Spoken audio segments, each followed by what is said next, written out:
looks like we have a little issue here with my Notion showing up. Give me a moment, and we'll get this sorted out. I've got an empty frame. Oh, it's not pulling. Sorry about that, team. We fixed it. I'll be with you all in one moment. This is important.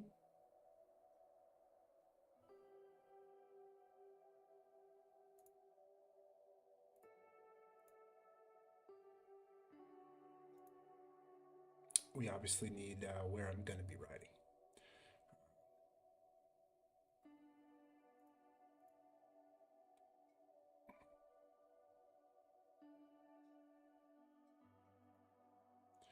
New, okay. That should work, I think, team. And then we can do this. Get this squeezed in here. I'm very sorry about this, Tim. I'm learning everything as I go. This was not an issue yesterday. Down.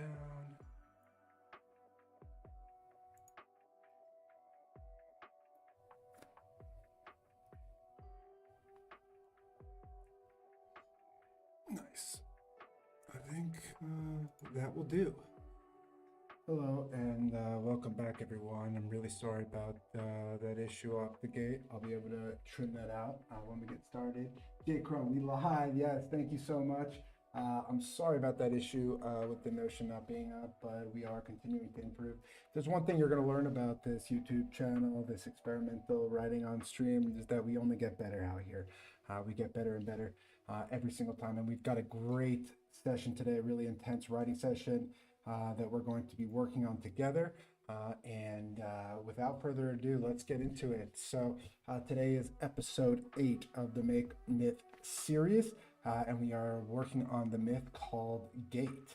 And just as a quick reminder, what the Make Myth series is all about, we are going to be writing live our original cosmogonic myths, and then we are going to be playing some games to kind of decompress. And these original myths, when we're writing them, really endurance is much more important than heroics. It's all about showing up again and again and again and wrestling these into perfection. It's not just about showing up for one late night. It's not just about one early morning. It's about showing up again and again and again. And this series is going to conclude on 07/07/2026, and doesn't mean I'm going to stop streaming. In fact, I do not plan to. It's just a nice moment for us to check in and see it. And also you'll find that the number 7 is extraordinarily important in my mythology. And so I thought that this was kind of a cool date to mark where we're going to be working on. And for each of these to be songs, so they can be sung. So that's going to include some rhyming and some additional elements of the rhythm. But this is a project I've been working on for 18 months with regards to the research and the obsession. And we need to get to the end here. We need to finish the story before we obsessively polish. And the myth that we're going to be working on today is called Gate. Gate. And so this is about the severance of inside versus outside, a distinguishing of that. So let's move on, and I want to explain a little bit more what I'm talking about here. And this is a little bit too big, but I can click on it in that way. So the best way to think about the story Gate that we're thinking about is actually the story of Adam and Eve in Eden. And what you'll find in that story is that there's a clear distinction between inside Eden and outside Eden. And if you look at this beautiful painting, you can see on the left here, we have a gate, right? They're leaving. And this is the separating factor between paradise and the rest of the world. This is inside versus outside. If you come down a little bit further here, you can see this painting is actually in the Met. There are rings separating Eden from what is outside. And of course, again, here we have walls and mountains distinguishing them. And so today we're going to explore how that gets to be set about, how we get an inside and an outside when before we just had a world. So without further ado, we're going to jump into the manuscript here. And so this is a manuscript we've been working on together over the last couple weeks. Uh, this is a new series, but we started on March 3rd, was our first ever stream. And during that time, we had built this manuscript from a bunch of outlines. And I'm going to walk you through quickly, but at a high level, exactly what it is that we are working on as this project and what we're working on live. So the first myth of 7 myths is called Once, as in once upon a time.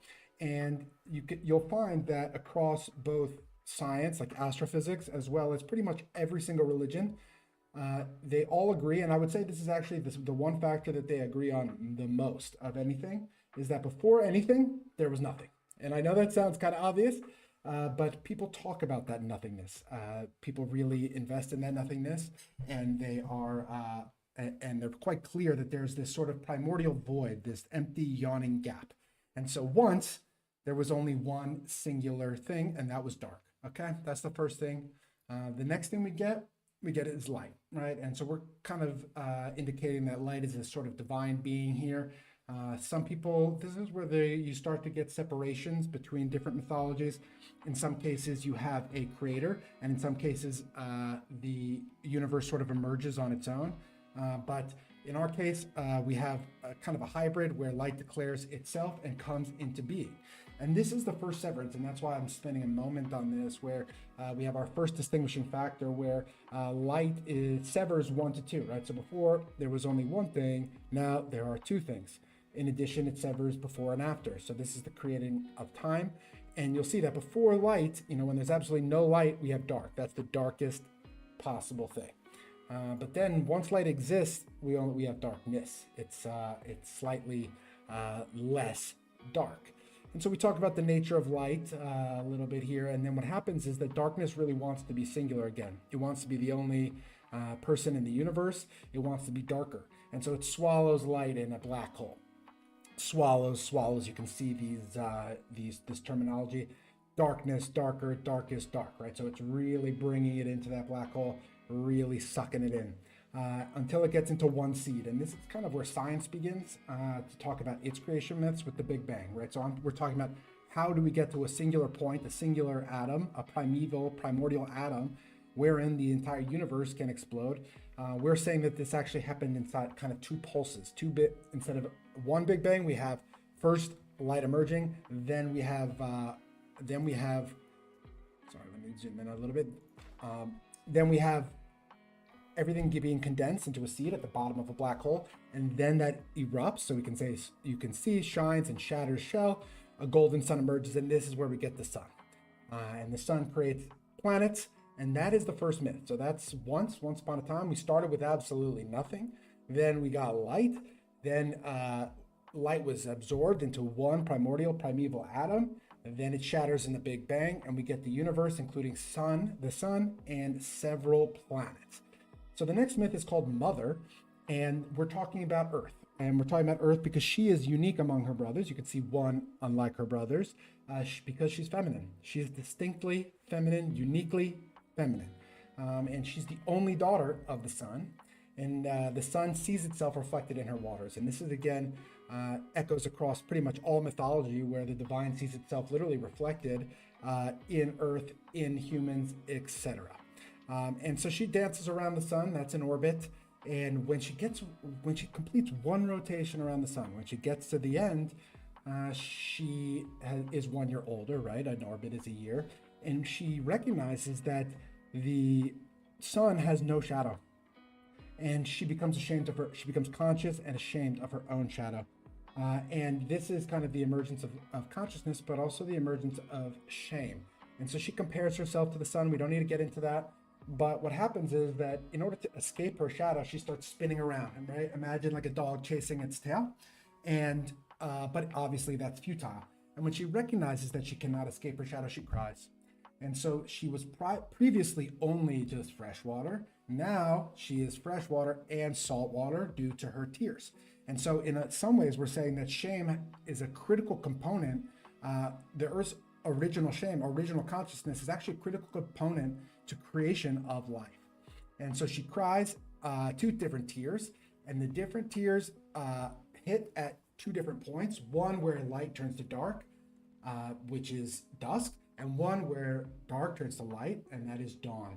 and that is her first two children. And at that point, she goes from being a daughter to a mother. So again, we're just recapping. We have nothing. We create the universe. Well, now we're zooming in a little bit on Mother. She is the only feminine planet, and she is a protagonist that we're very interested in. And now the next one is called Brother. So this one is, okay. Hubu9253 says, I'm literally driving now, but when I park, me and my squad are pulling up heavily for your next stream. Add me on Discord. Your username is Opie. Yeah, I'll definitely add you. I really look forward to that, Hubu9253. Would love to have you here, and especially consistent viewers, those who are continuing to follow along. That means so much to me. So I really appreciate it. We're going to continue investing in this channel, and I hope that you find listening to me discuss this a little bit relaxing as you are going about your drive, going about your day. I just launched on Twitch and YouTube, so this is all kind of new. And you are one of the first people, you're the first chatter ever on Twitch to say hi. So Hubu, you are an OG. Okay. So we ended this last myth where the daughter becomes mother. We're talking about Earth, and she has two brothers. And so you'll see that we actually separate the format here where all these other ones were singular poems, singular columns. Now we have two columns because we have two brothers, and they're opposites. One is good, one is evil, one is light, one is dark. And even though they're identical, one of them is very fortunate to be born where night turns to day, and that's dawn. And then the other one is very unfortunate to be born where where day turns to night, and that's dusk. And this informs everything about the rest of their lives and the good and evil. And that's a really important concept that I argue and I feel very strongly about. That, you know, let's actually go down a little bit further in the myth, and I can explain it within the mythology. So essentially what happens is Earth loves her sons, and she turns water to milk, just as human women tend to do. You know, they eat, they drink, and then out comes milk that can nourish their children. But the issue is that the milk in the dark side is salty and shitty, whereas the milk on the day side is honey sweet and thick and nourishing. And so one of the brothers gets significantly stronger than the other brother exclusively due to this difference in access to nutrition, essentially. And so what happens is we get new names for these children. One of them gets to grow 4 eyes. That's the day side. And the bad guy, the one who was stuck in the night, he grows 4 tongues. And so now we have, and this is important, I'm introducing these two characters because they're going to be critical for our upcoming myths. We have kind of good guy is 4 eye and bad guy is 4 tongue. That's really all you need to know. And these brothers are competing with each other, and each of them has a competing philosophy. One of them is so grateful and that they were born during the day, that they got to behold light splendor, that 4 eye foresees, right? So he has a good prophecy where he is going to save his mother from her shame, save his brother from his shame, and then create a new light that is brighter than even the sun, brighter than light itself, and is going to create a new universe that's even more beautiful. 4 tongue, on the other hand, has a competing prophecy, exactly opposite, and he foretells. So 4 tongue foretells that he is going to eat his mom, eat his brother, and then eat light itself, and swallow the entire world back into singularity. So that is something that is, those competing prophecies are going to be the manifestations manifest throughout the rest of the mythology is from this myth where the two brothers, one of them is lucky, and because of his luck, he actually feels compassion, and that's the origin of good as well. Whereas the other one is completely unlucky, and what he feels is envy and loathing, and that is the origin of evil. Okay, so we're going to move on to the next myth now. Does anybody have any questions here?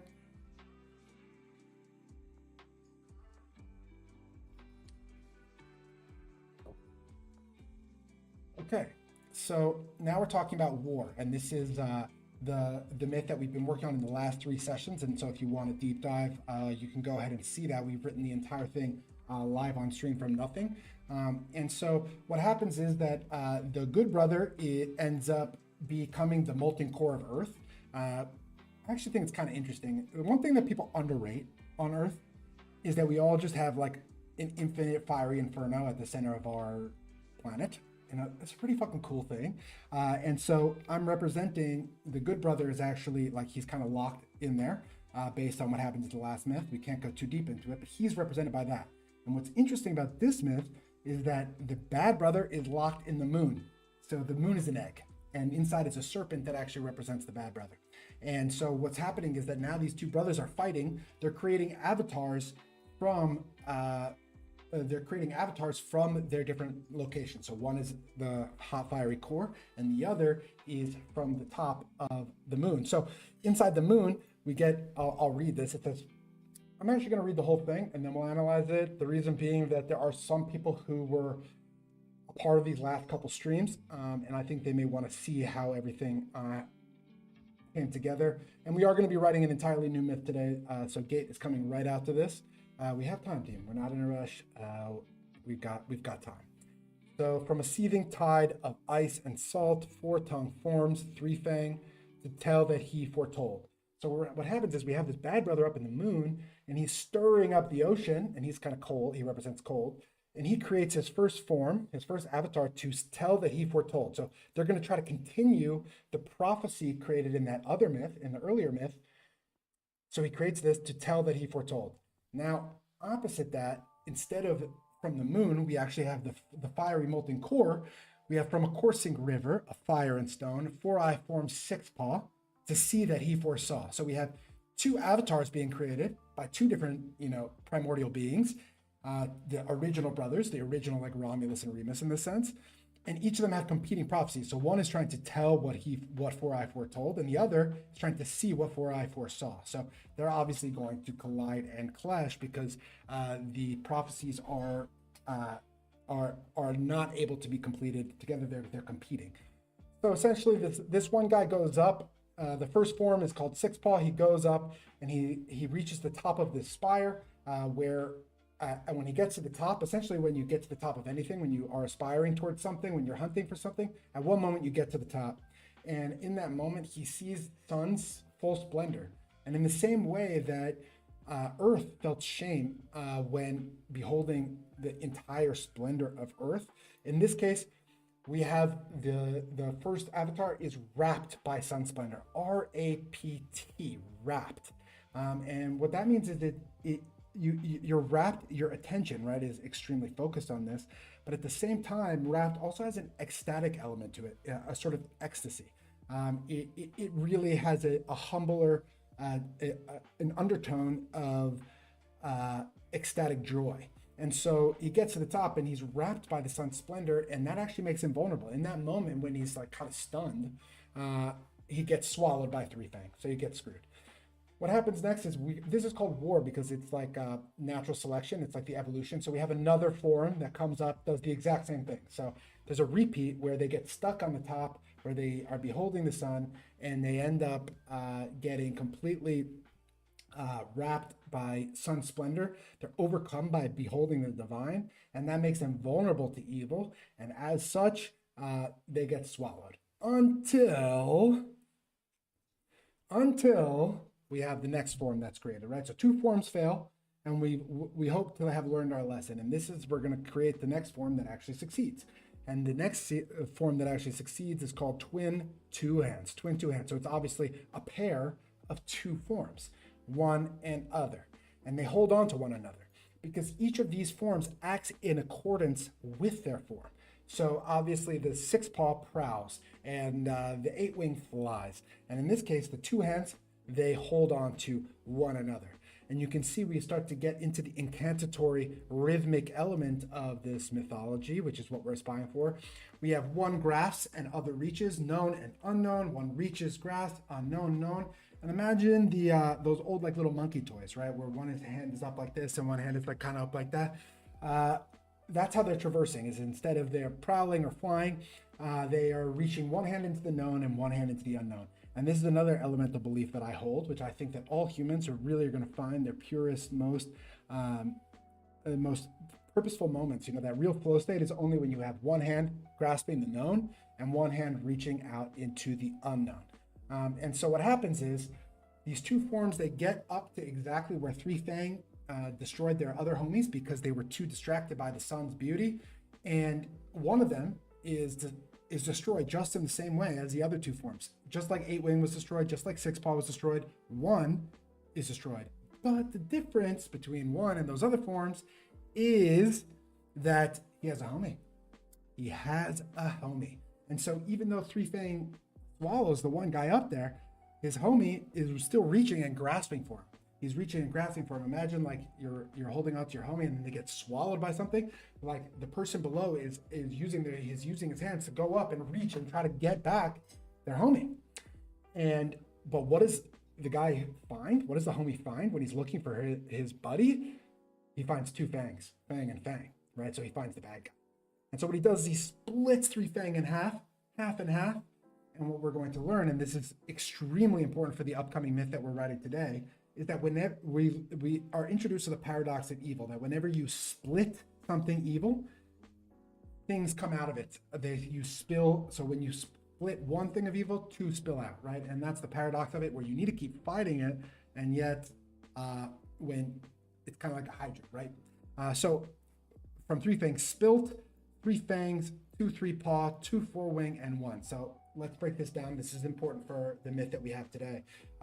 Extremely important. This is maybe the most important section for the myth that is upcoming. So the homie, so one guy is swallowed by the bad guy. His homie is right beneath him. He splits the bad guy in half looking for his homie, right? That makes sense. What happens is, and what you'll see is we use a nice 1-letter transposition where you can see split and spilt.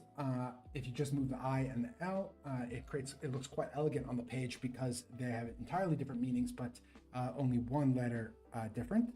So he splits them in half, and what happens is from inside his belly, everything that he had swallowed starts pouring out, which just makes sense, right? And so now we're kind of listing the different things that fall out. So we have from 3 fangs split 3 fangs. That makes sense, right? So he's made of 3 fangs. If you split him, 3 fangs are going to fall out. 2 3-paw. So the 1 6-paw is now 2 3-paw, like partially digested. 2 4-wing, right? So same with 8-wing. It's broken down, digested a little bit, and 1, right? So the homie that he was looking to save falls out. This is very important, team. The homie who falls out, his name is 1. He reaches and grasps for other. He reaches for his buddy, but now his buddy is wrapped by the sun's splendor. Now his buddy is distracted by how beautiful the sun is consumed by that. And so he's reaching, he's grasping for his homie. Please help me. He gets nothing. He dies. He falls. Okay. And this is the death of 1. And so then once he's done being wrapped by the sun's splendor, the homie who was distracted starts reaching for his buddy, and what does he find? He only finds bone and bone. His homie's actually dead. And so he's super fucking sad. He weeps and weeps. And this is the same thing that Earth does, weeping and weeping, when she recognizes that it's futile to escape her shadow. And we get tears and tears. And what happens is that this guy who accidentally let his homie fall, he sacrifices himself. So he splits himself in half, and out comes some blood and blood. And what we have next is a sort of incantation where other reaches grass, fang and fang, other grass reaches tear and tear, other reaches grass, bones of 1, other grass reaches blood of other. So what is he going to do with all this shit that he's reached and grasped for? He's gathering all these materials for his incantation. He's muttering this beautiful incantation that I just said to you. What's he going to do? What does he do with that? Why is he doing this? Out of his mourning, what does he do? He etches in fang and fang the story of one another. So he writes. This is the invention of writing, team. We're inventing writing here, team. So he etches in the fang and the fang, their story, right? And now this is not the cleanest, but once they're etched, they become a spear and a staff. And this is very important for our upcoming myth that we're about to write. And what he does is he leaves the spear and the staff that are etched with their story. Why does he leave it? He leaves it before they get to the top of the spire. And this is the most important part. So no other should so suffer. That's the invention of writing. Why? I don't want you to make the same mistake I did. Learn from my mistake. That is a distinctly human thing for that we're able to do. And this is the invention of writing. Sound good, team? I'm going to take a quick breath just because that was a lot. But that is exactly where we are. Now we're going to be writing our next story. So that's actually the end of what we have written so far. We just have an outline coming up, and I'll explain to you what we're going to work on now.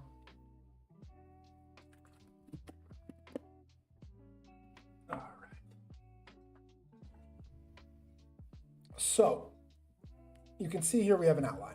What happens though, as I'm writing the other myths, is that the outline gets slightly out of date because we need to use materials and ideas that we introduce in other myths for these myths here. So what I think I'm going to do is walk you through how me translating the outline into like an ugly version of the myth.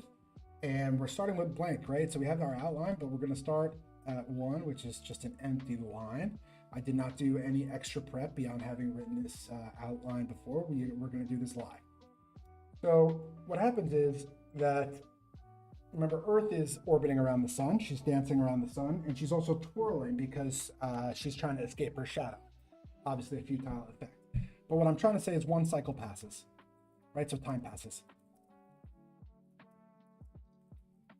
Time passes, right? And what happens is, from a coursing river of fire and stone, what we want to do here is another creature is going to be created. In the same way back in this myth before, as the thing is going around and around, we end up creating forms. We're going to create another one. So let's, from coursing river of fire and stone, 4i forms twin 2 hands to see that he foresaw. This is identical to what we want, and we want it to mirror the other one. So let's actually get this down here and use it best we can. So maybe we just say time passes as a placeholder. And you'll find that in the first draft, when you have an empty page, you're just filling the page. You're just getting that placeholder down. I really believe in placeholders. You need to build scaffolding, right, in order to get to the different parts. And so we're just going to get to the end of drafting this, and then what we're going to do is make it clean and pretty over the next couple of days. So time passes, and then what we have is, from a coursing river of fire and stone, 4i forms twin 2 hands. So we just had twin 2 hands being formed before, and now he's making another one. So twin 2 hands, but now this is where we get a difference. Instead of 1 and other, and these are the names. These are the names of what we called each of these 2 hands in the last one. One is named 1, and one is named other. But in this case, 1 and other are dead. So what do we get? We get 1 and an other. And I'm considering even doing this, another and another. Another and another, right? So this is the second round of people, right? Because we don't just have one generation. We keep getting more and more, and that's a very human thing. And the only thing that's going to be different about another and an other, as different than 1 and other, is that they're going to get to find what was left behind by 1 another, right? They leave information, they leave data, they leave lessons, they leave stories behind for people to find, for the future generations to find.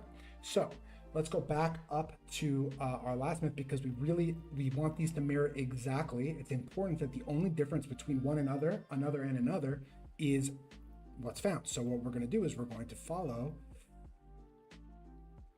1 grasp, other reaches. Okay, this is all we need here first, is this next section of where they're traveling, right? You know, they do the reach and grasp. This is that monkey shit I was telling you about. Oh.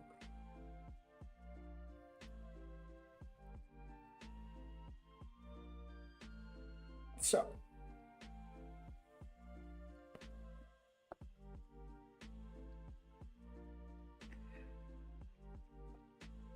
let's get into this. Got a lot of writing to do today, fam.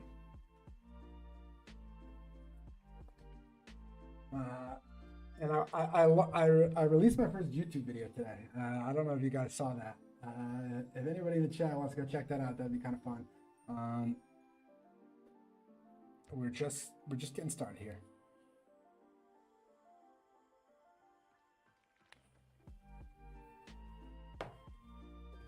All right. So from a coursing river of fire and stone, 4i forms twin 2 hands to see that he foresaw, 1 grasp, other reaches. Okay. Now remember. No, I put this in the wrong place. That's why I was getting confused. Remember that we're mirroring this until they find the staffs and the spear and the staff that were left behind. So 22 hands, and instead of one another, we have another and an other. One grasps, other reaches, known, unknown. One reaches, other grabs, unknown, known, right? So that we're mirroring that myth from before. And now what's different is that until one and other reach, comma, grasp, until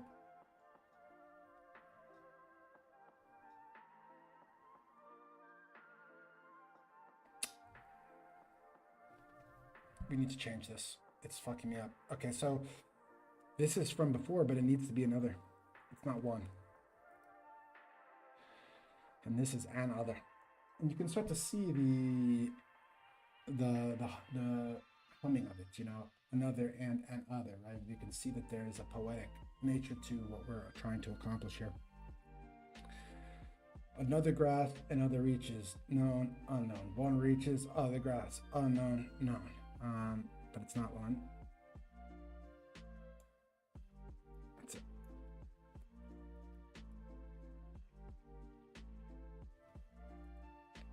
Unknown. Until another and an other.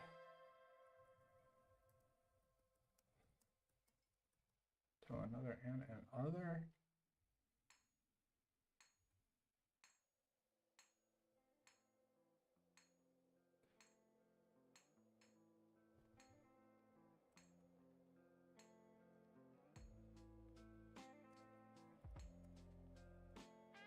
So what we're doing here is we're saying that they're following the exact path of one another. Another and another are following the same path of one another that came before them until they get before Aspire. What happened before Aspire, team? The homie left a spear and a staff there, so no one and no other should so suffer. So there was an inheritance here where they are absolutely left, where they find a spear and a staff. So another reaches a spear. We can remember this is the rough draft. And other grasps a staff. Pretty cool, right? So and you can see how the myths build on one another, and you are using different tools and different things that you discover from the earlier myths in this one. So this is where things get intense, and we need to think together too. So what is written on the staffs? What is written? Remember, so they etched in the fangs, and then what we get is a spear and a staff. And it says in this version, but I have a yellow note here because it's still work in progress, the story of one another. So what do we learn from that story? What happened in the story of one another? This would be really sick if I had more people watching and people could actually answer, like a sort of professor. But I'll tell you the answer, all right? What we learned really primarily is that the people who get fucked, the people who lose, they lose because when they get to the top of the spire, when they get to where the person that they're hunting, when they get where they are trying to go, they're on top of this spire and they behold light's full glory, just with uninhibited by anything on the horizon, because they're at the top. And in that moment, they are wrapped, R-A-P-T, wrapped by the sun's splendor. And what does that mean? Wrapped means your attention is wrapped, you're focused, you can only focus on that. And it also has an undertone, an implication of ecstatic joy, right? So in that moment of ecstatic joy and rapture, wherein you are completely focused on the sun, that is a moment of vulnerability. That is a moment where the bad guys, the serpents that are hiding right behind you in the shadows, they can destroy you. And we found that that 8-wing died that way. We found 6-paw died that way. We found the first one died that way. And we found that other let one fall and die when he was spilling out of Three Fang. We found that he actually was so distracted by the sun that he let his homie die. And so the lesson that we need to teach them is, what do you do at the top of the spire?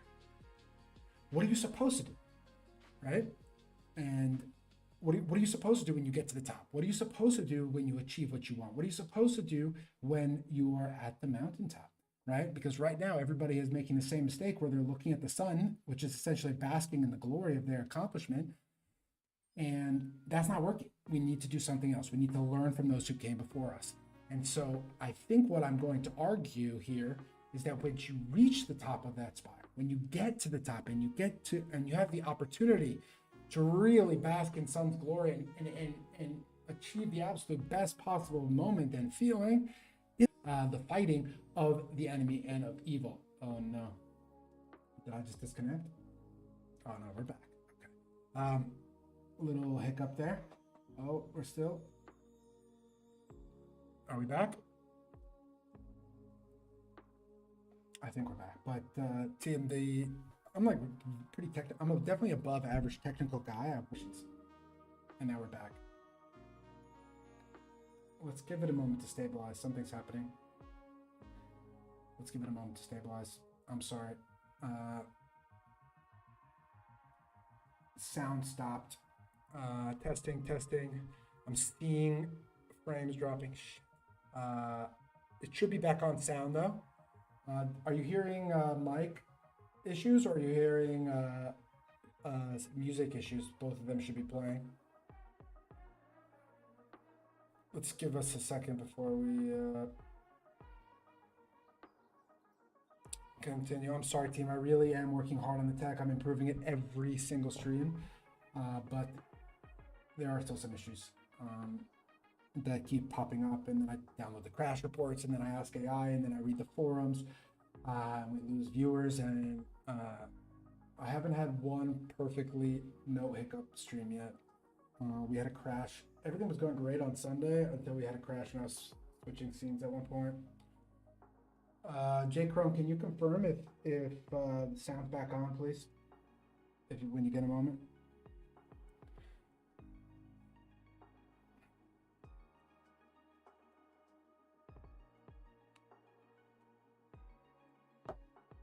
While we are waiting on that confirmation, feel free to go ahead and like the video. Feel free to go ahead and watch my first ever YouTube video. Posted a YouTube video, actually not first ever. Back in COVID, I had a couple of music videos that I made about like fonts, Lord of the Rings fonts, some fantasy nerd shit, obviously. But if you want to, you can go watch my first ever YouTube video. I made it a little bit of a rage bait-y title on purpose. You know, this is the interwebs. You have to try to find a way to stand out best you can. If anyone in YouTube, I'm not hearing from Jake Cronenberg, can confirm that my sound is back on, that we are able, that you can hear me, that would be great. I'll assume that we are, because I need to get back to writing. Actually, let's just take a quick break. Thank you so much for your patience. I'm going to take a quick break, do some tests, and we will be right back.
you so much for your patience. We had some slight technical difficulties, but we are back.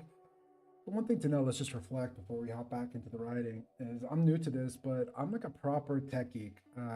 I worked professionally in tech for over 10 years, and some of this shit is complicated, and there are issues that come up that are like they're very difficult to predict. And it's kind of it's astonished me how difficult it is to maintain a proper broadcast across numerous platforms and everything like that. And we have learned, we've made a lot of great headway, but uh, I'm honestly just impressed with streamers. I've gotten a little, I've started to appreciate a little bit more how much work it takes to get everything set up and tested. And I do think we're there. We're like 98% towards a stable, like excellent stream. But there is just that. And one other thing to note before we dive back in on the writing is that it's okay if you don't understand everything that's happening.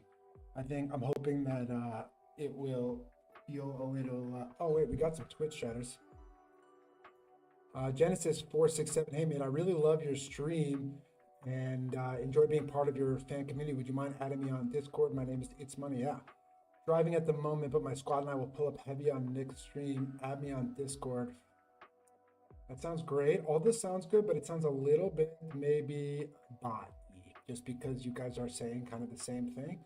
Driving at the moment, I'm literally driving. I hope that you're real people and that you're actual fans. That would be really cool if you could start to build a community, but unclear if you're a human or not. So if you are a human, send proof of humanity.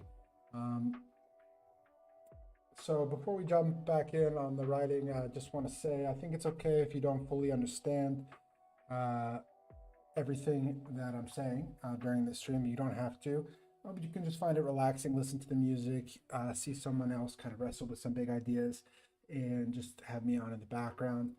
Chime in if you have any questions. I'm always here to help understand. I'm extremely passionate about these things and would love to answer any questions that you might have. So as a reminder, we are in the fourth of 7 myths. This one's called Gate, and this is all about separating the inside versus the outside, right? A distinguishing nature. Keeping in mind that distinguishing between things is a major part of order. It's a major part of what the divine, the good divine does. You know, God in Genesis, in 1:4, I think it is, he separates the night and day, and then just 2 or 3 sentences later, he separates the sky and the waters, right? And so there's an ultimately man and woman. So it's about this distinguishing between the inside and outside, and that's where we're going. So what happens is the two homies that we met, one and other, in the last myth that we just reviewed, they left for our new homies, another and another. And I know it sounds a little similar, it could be difficult, but that's on purpose. It's supposed to have a incantatory, rhythmic, beautiful feeling to it. So another and other, I know that sounds a little close together. That's on purpose. And when people are ultimately singing it, because these are going to be hymns, not just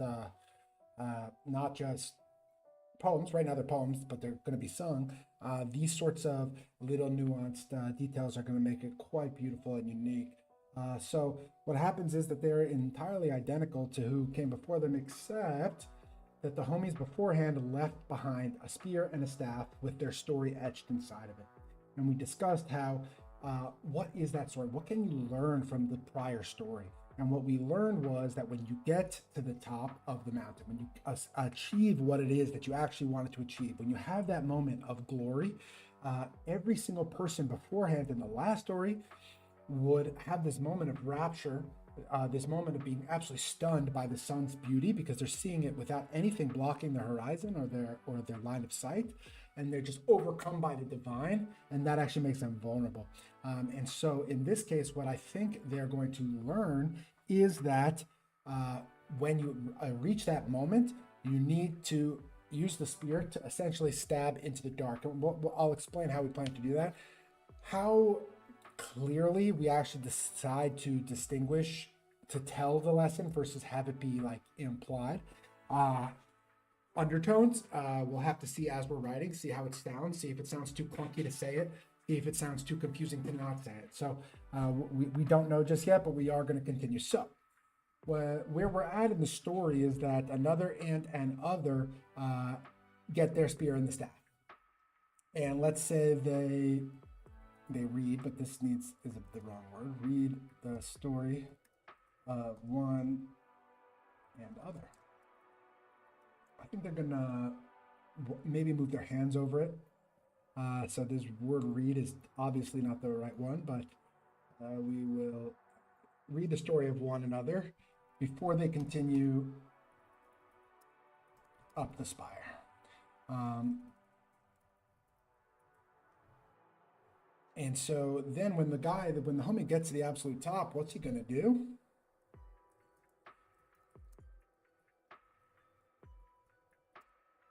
And remember, we're doing the ugly version of the draft, and then it's gonna get cleaner. When another reaches the top, he uses his spear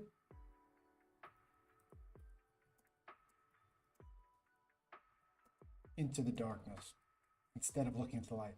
So it does not look into the light.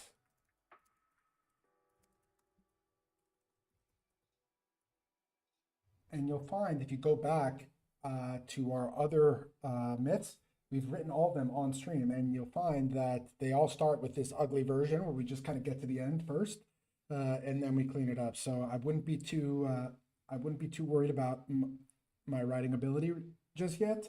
We are just trying to serpent to spill out, and so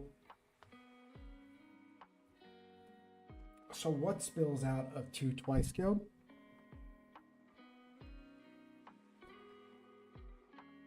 Are we offline again? We're having some disconnections. Okay, we're back.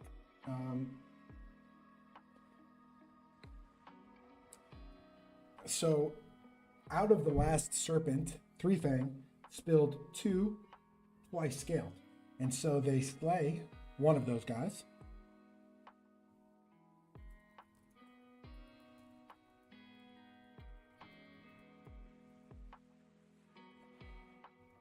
So what spills out of it? All right, obviously we get 4 scales, right? Actually, we get 2 scales. 2 scales. But also, we're creating another creature because there's kind of this, you have 3 Fang, turns into 2 twice scaled. Now you kill 1 twice scaled, it's going to turn into, I have in my outline, it shows, I may end up changing the number, but what did I say? 6 spine. All right, but I think we want to. I've decided in the last couple days that I'm going to use odd numbers for the serpents and even numbers for the warm-blooded creatures that are born from the 4-eye in the center of the earth. So let's see. 2 scales. And 2 6 spine. No, we said we needed an odd number. Let's say 7 spine. We can always change it. 2 7 spine. All right. So they're starting to understand the paradox of evil now, right? So they find the spear and the staff, and they read the story of their homies who came before them, who also encountered the paradox of evil. When they destroyed 3 Fang, it split into 2 twice scaled. Now they kill a twice scaled, and now they get 2 7 spine. They're like, fuck this, why is this keep happening? And it makes them frustrated. And so one, so another, and other.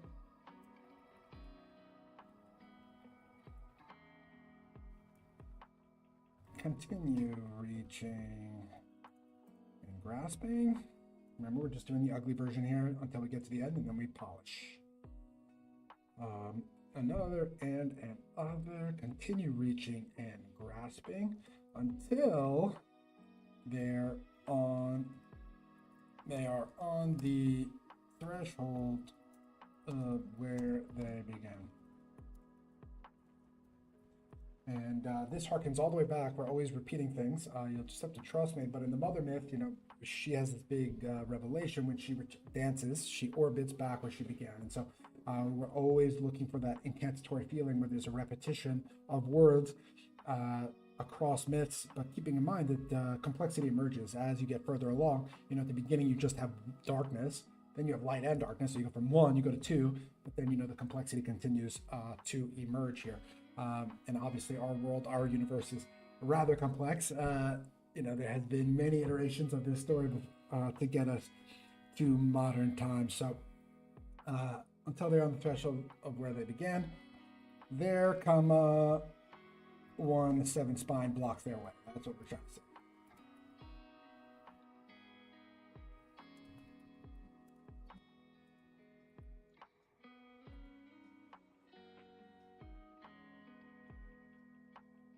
So another roots the staff,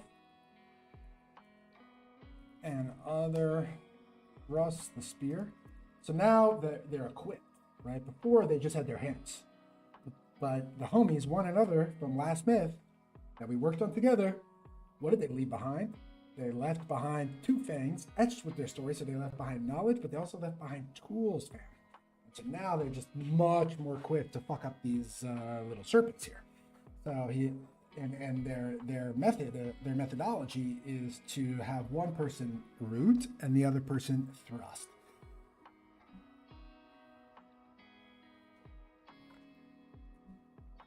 Another roots the spear, and other thrust the spear. They slay. They split.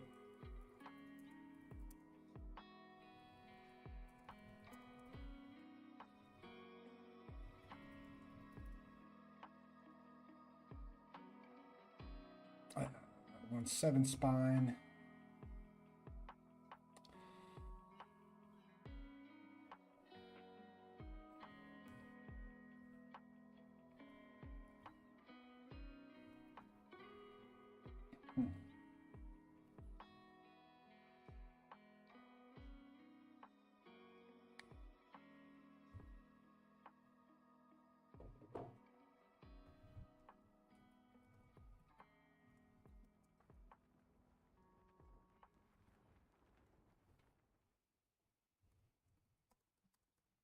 So I'm just making sure that we're using resonant language across myths. When we split 3 fang, we split them half and half. When we split when we split 4 tongue, we split them half and half. So then when we split 3 fang, we split them half and half. We are using recurring language despite the emergent complexity.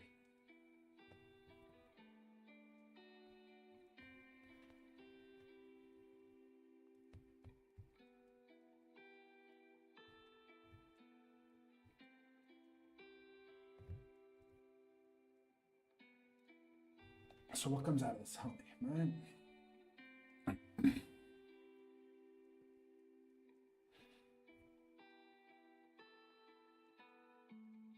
I think this guy's 5 spine. I don't think he's 7 yet.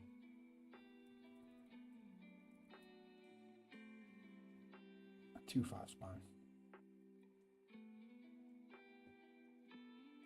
Gotta update that here then too. So what comes out of 5 spine? Obviously we get 5 spines, right? That's intuitive. And we also get 2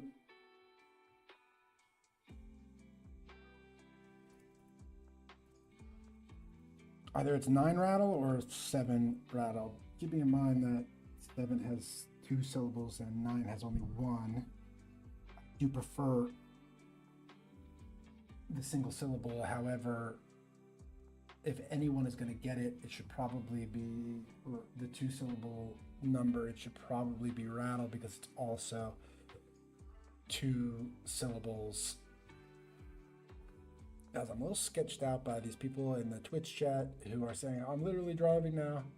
I hope they're humans, but other people are, the repetition of it makes me concerned that they might not be. I don't want to get scanned. Okay. 2 9 rattle. So at this point, they're kind of tilted. They're kind of pissed off. They're saying, fuck this. Like, I just went all the way to the top of the spire. I just killed the bad guy. And what happens? Two more bad guys come out. And then I come back to, I'm trying to get home, and there's another bad guy, and I hit him. And what happens? Another two spill out. And so they're getting pissed off, and they're learning the paradox of evil from this situation. However, I'm wondering if instead of two serpents spilling out, we get three. It just feels a little gnarly if it goes from 1 to 3, and we get to make this up as we go along right now, team. And I feel like, let me ask, when Heracles chops off a Hydra head neck, how many come out? How many new ones grew back? Because this is where I'm getting an inspiration from.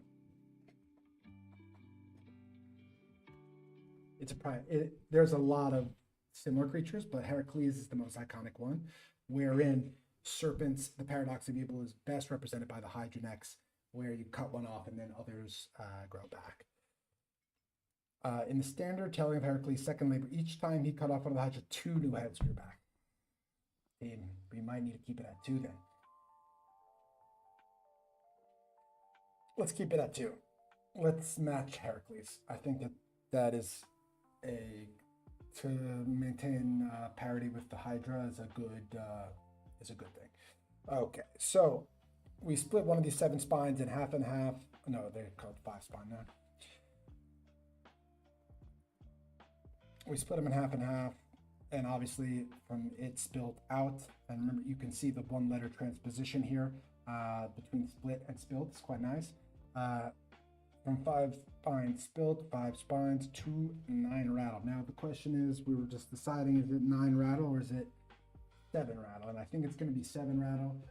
The reason being that rattle has 2 syllables, and it's a good opportunity for us to use 7, which is, how many of these lower digits actually have 2 syllables? So we have 1, 2, 3, 4, 5, 6, 7. That's 2, 8, 9. It's the only one, so we got to do it here.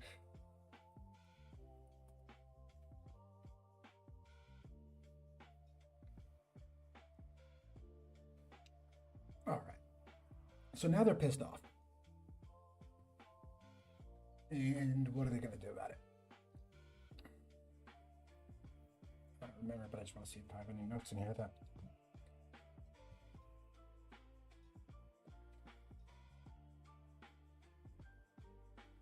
Guys, having a beard is fucking awesome.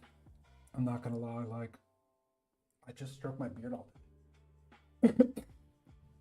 And it just happens. But once it's long, it's just like kind of nice to stroke when you're thinking.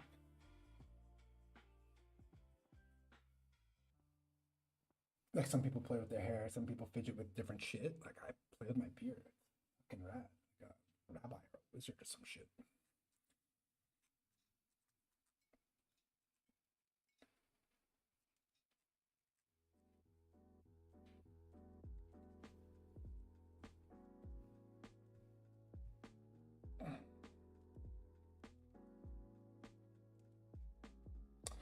I remember.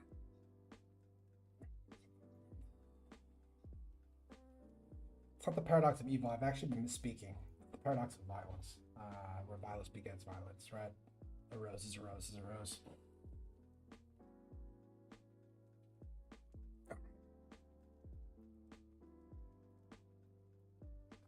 So,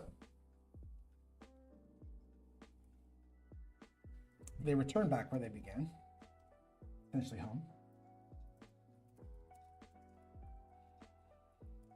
And they reflect on everything and they reflect. But their reflection is not good, right? Their reflection is gnarly. They're saying 3 fang, 4 tongue, 3. They're saying 3 fang, become. I can use that word become again. Become 2 twice. Yeah.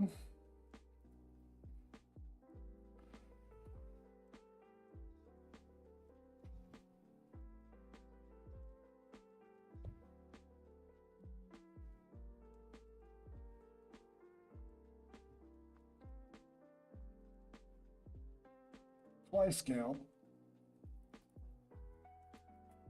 become two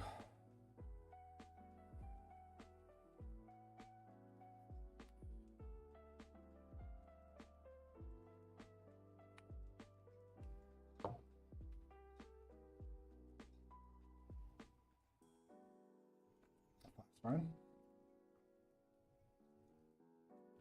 5 spine become 2, 7 rattle. And what they're doing when they're reflecting is they're saying, bro, I killed this serpent, I get 2 more serpents. I killed that serpent, I get 2 more serpents. And they're reflecting that this is futile. They want to tap out. They're like, this is not working for me. And so what do they decide to do? I'll tell you. They decide to take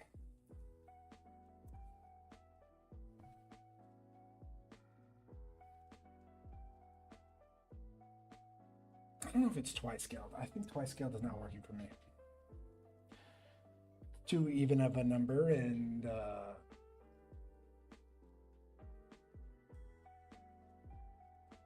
it's too even of a number.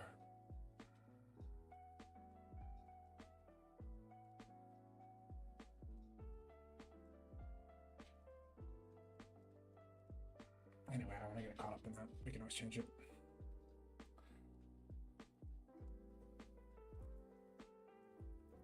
Two scales, 5 spawns, 2 scales.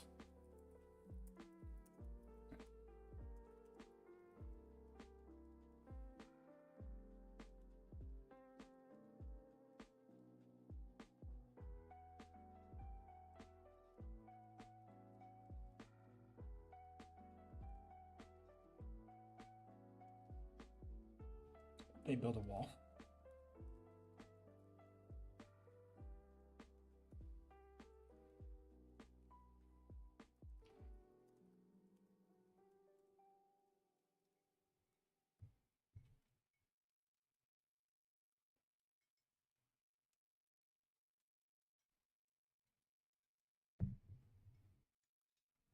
Five spine to build 5 walls.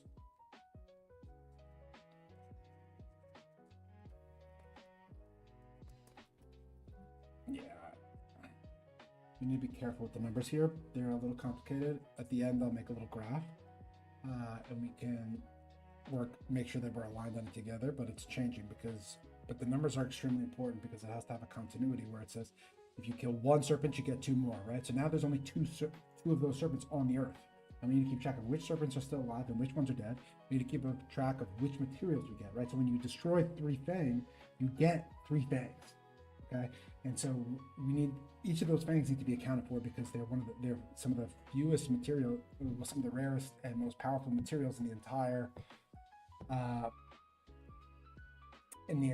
thing, in the entire world.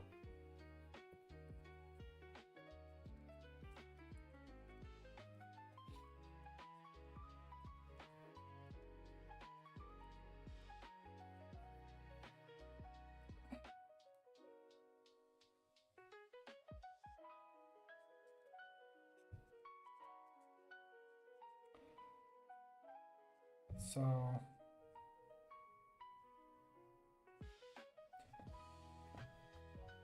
one writing tip, team, are you ready for this? This is one you can clip and just take to the fucking bank, okay? Almost never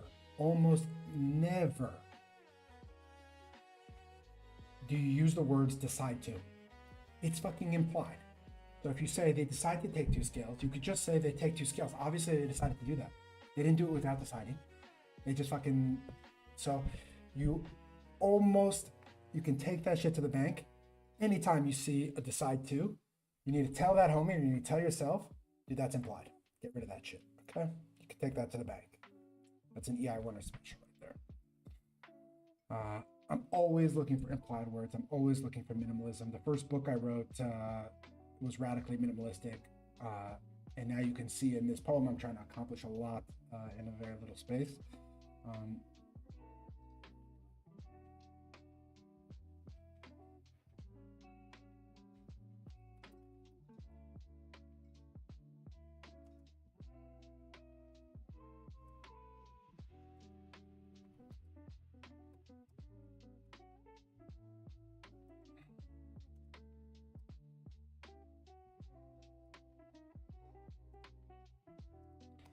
what's happening here? Let me check in with you guys again. It's getting a little abstract, not always abstract, but I want to help you guys follow along best I can. So they have these materials, and what we're saying is that they've experienced the paradox of violence. Whenever they destroy something, a bad guy, two bad guys come out, and so what they've determined, Eden, they're building.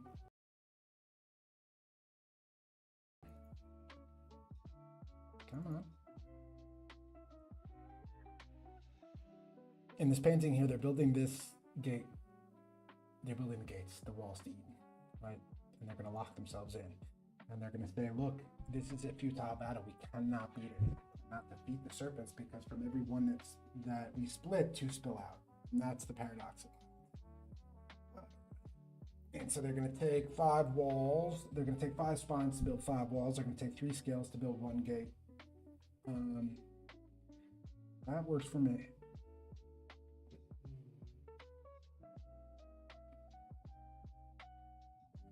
I like that. It sounds nice.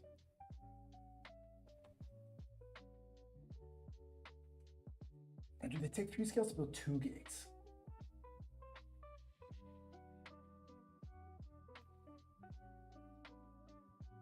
I think they built 2 gates. Kind of like 2 doors of the gates, you know, opening up.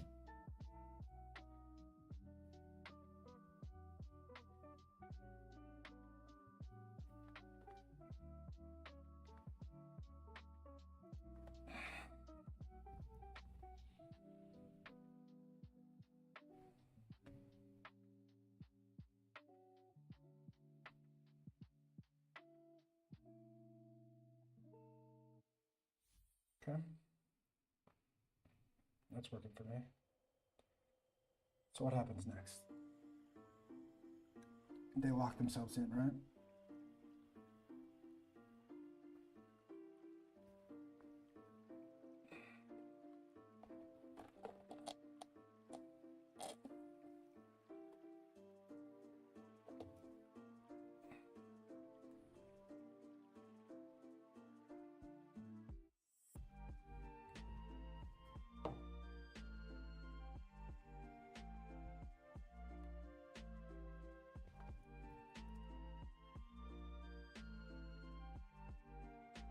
They close the gates.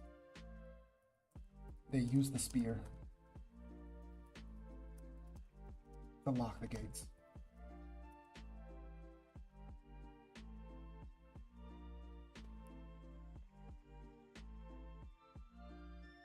Close the door. Now that they're safe.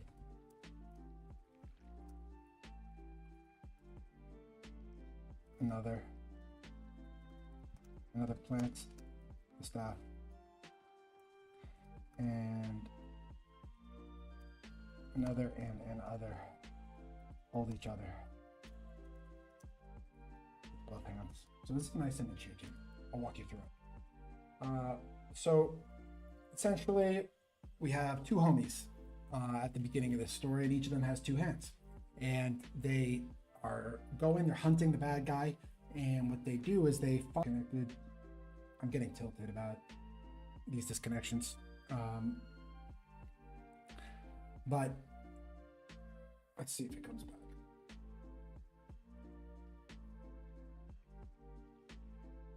Come on. Come on.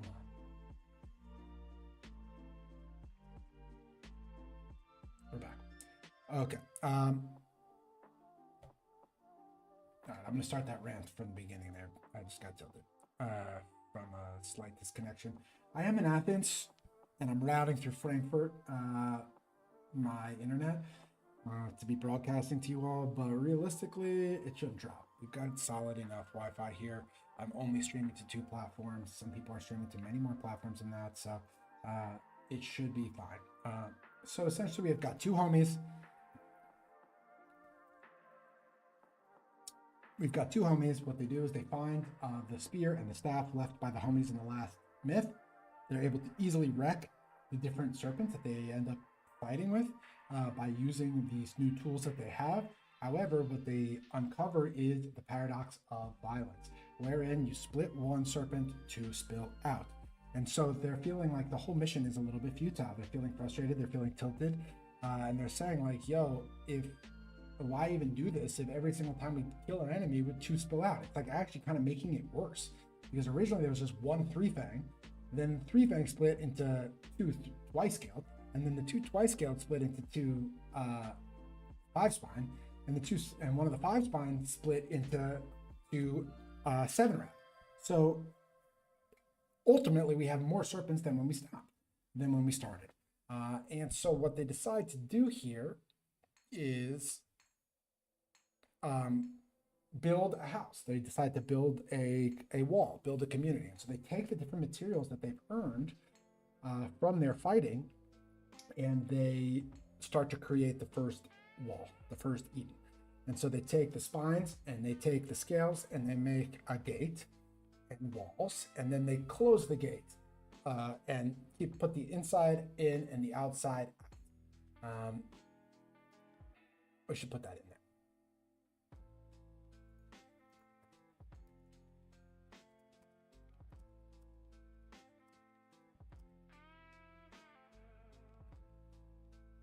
And what happens here is once they're safe, the lady who was, or the person who was holding the staff, puts the staff down, and they hold each other in a nice hug. So their two hands, and each of their hands has been busy holding a spear, holding a staff. They haven't been able to hug in a while.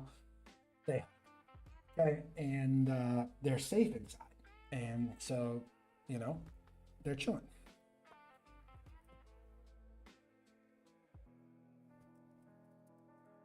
We want to say they are happy. Something, and they feel good. Okay. Let's get to the end here, team, before we start polishing.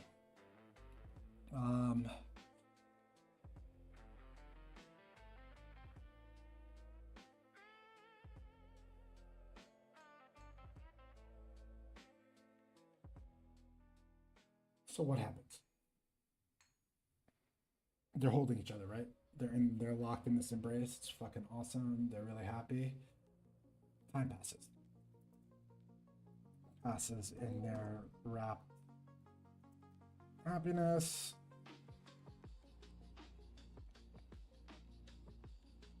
During this time,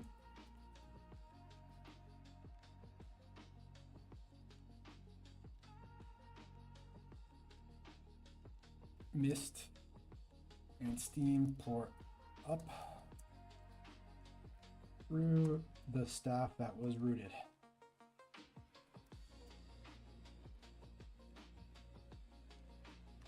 Following it out to become a flute. All right, so he plants this staff in the ground, but there's a fiery molten core in there, and over time, as they're in this embrace, they're just happily kind of chilling there. What we get is that steam, that energy within the core of the earth actually excavates the staff, and there's a hole in it. It becomes kind of like a mini chimney, and that chimney actually becomes a flute, right? It makes a nice sound. And so they are woken up by the song.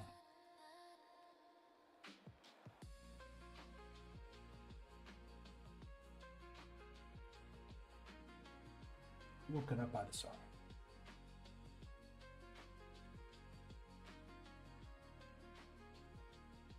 Woken up by the song.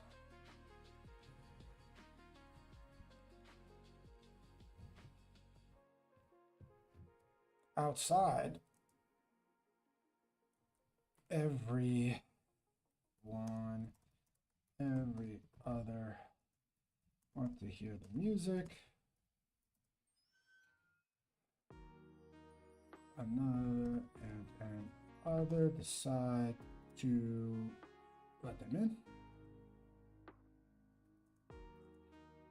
They lock the gates behind them.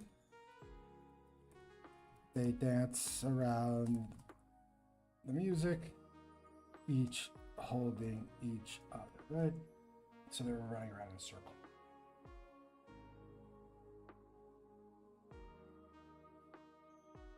All right, team, I gotta run to the bathroom. We'll be right back, and we'll do a nice editing here too.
back, everyone. Had a pretty productive day. I feel good about stream, getting it out there. We've had a new YouTube video that launched today. We have our first ever Twitch simulcast, and we have almost gotten all of this next story down on the paper. We are going to walk through it one more time, and we will try to put it in a nice place before we do a little bit of gaming here. And that's the plan. So let's walk through where we're at. So in the story beforehand, we had two homies and they died, and they decided to leave a spear and a staff that was etched with their story of why they died before the spire, which is kind of the crucial point on Earth at this point. And they leave it etched with stories so no other should so suffer, right? And this means it's the invention of writing, right? I don't want you to make the same mistake that I made. So time passes, and from a coursing river of fire and stone, Four Eye forms another twin two hands, so an identical pair of forms similar to one another from the myth just before. But these ones have a different name, right? We have another and an other, and you can see that I'm really playing with this sort of language, which is another and an other, each other, because I think it's fucking cool. And they continue along the exact same path as the people before them, because everyone here acts in accordance with their forms. If you will remember, the six paw prowled because that was according to his form. The eight wing flew because that was in accordance with his form, and ultimately these one and others, they have two hands, so they reach and they grasp, and they follow the exact same path as the homies before them, but unlike the homies that came before them, they find the spear and the staff that were left behind for them, and that spear and that staff contain a story and a message and some learnings, and that equips them to have the spear and the staff. It equips them to fight serpents way better than they had before when they were just using their hands, right? These are kind of the first tools you can imagine. And so what happens is that they are able to easily slay the next bad guy that comes up. But then every time that they split a bad guy in half, two more spill out, right? Like the Heracles Hydra. We spoke about how we are paralleling that. For every neck that he would cut off, Heracles, two would come out. And so we're saying that, but in addition, every single time you kill one of these serpents, it's not entirely wasteful, because you also get some materials, some resources to theoretically build, right? So when you kill three fang, you get three fangs. When you kill twice scaled, you get two scales. When you kill five spine, you get five spines. And so what we're saying here is that they have reached the point where they kill two different serpents with their newly found exceptional tools, and it's absolutely not a problem for them to wreck it. They could kill whatever serpents. They're feeling pretty strong, but they also get a little bit sad. They get a little bit tilted. They recognize that the paradox of violence prevents them from ever really winning this war. Like, if every single time I kill one of the bad guys, two bad guys come out, it's easy to get unmotivated. And so instead of continuing on and fighting and reaching and grasping, what they decide to do is they decide to take the five spines that they got and create five walls. And they decide to take the three scales that they got and make two gates. And I know that doesn't seem like the perfect number, but you can imagine that you break down the materials and are able to create a gate out of the spines. And what they do is they lock themselves in. They lock the inside in and the outside out. And they create a sort of Eden, right? Where you have everything that's good on the inside and everything that's dangerous and scary on the outside. And what happens is that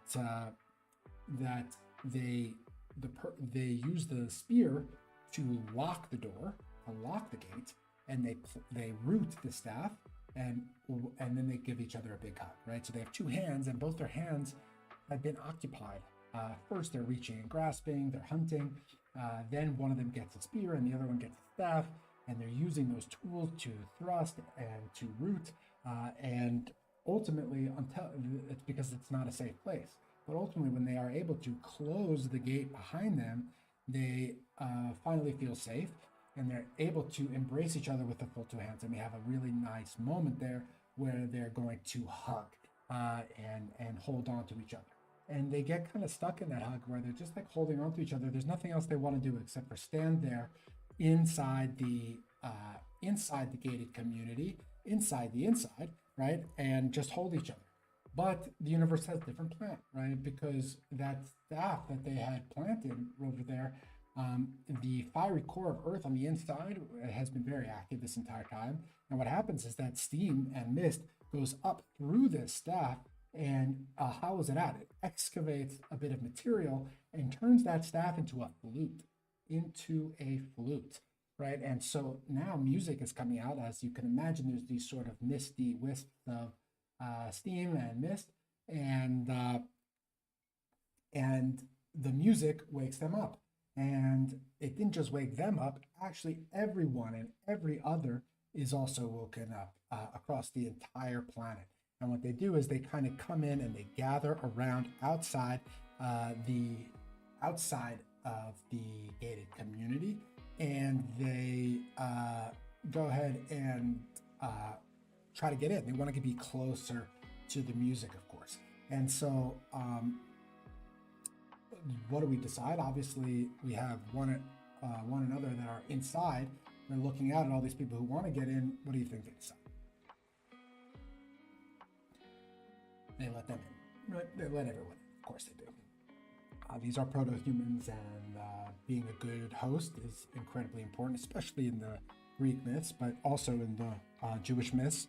Also Jesus, so not even especially. We could say that in Greek mythology, in Judaism and Christianity, the idea of being a good host and welcoming a stranger is exceptionally important. Exceptionally important. You can keep in mind that imagine you're going out on a quest, like you come upon somebody's house, like you didn't get to text them ahead of time, you didn't have MapQuest, and you're just arriving on the door. How you actually treat strangers and with sort of generosity is extremely important. And you could say, this stranger could be anyone. They could be a robber, they could be horrible, right? You have no idea, there's no background checks. But these religions teach that it is devout, that it is pious to welcome them and to greet them and to offer them food and shelter. So that is what happens. They open the gates to everyone and every other. And as you can see, we have a very rhythmic element to this. We have one and other. We have one and other and another. And now we have everyone and every other. You can start to see how I'm building a hymn, a hymnotic incantation out of this poem. Not yet, because this is the rawest possible draft, but you can imagine how that would sound quite cool ultimately. And what they do is they use the spear to close the gate behind them. So they welcome everybody in, and then they're all chilling in there, and they're all dancing around the flute and all dancing around to the music. But the issue is that outside, a storm is brewing. And in the next myth, we're going to be talking about that. We're going to be talking about the storm that cannot be kept out, the flood, right? It's a flood mythology. It's one of the most recurring myths that has ever happened. And so what I think what we're going to do is we're going to read back this one time. It's quite ugly in its current state, but we're going to tidy it up a bit, and we're going to give ourselves some homework for where we want to pick up next time. So let's go back to the top of this. All right, time passes, place order. We can get rid of this for now. I know that time passes, and we can start with from a coursing river, fired stone. 4 eye forms, twin two hands to see that he foresaw. Good. Thought. We like that. Twin two hands, another and other. See, I think we want to say this. Another one and another. Because we do before them. Another. So we can say, instead of another, we can say one grasps, another reaches, known, unknown, and then we can say one reaches, another grasps. That's much cleaner, right? So we still get our benefit of another and another with like the cool poetics, but at the same time, one is just easier to say. It's exactly half, it's one third the number of syllables, and so it's just going to be much cleaner for us here, team. So now they keep reaching and grasping until one and another reach, grasp before aspire. This is not good. This is bad. We can say, how do we use the until back then?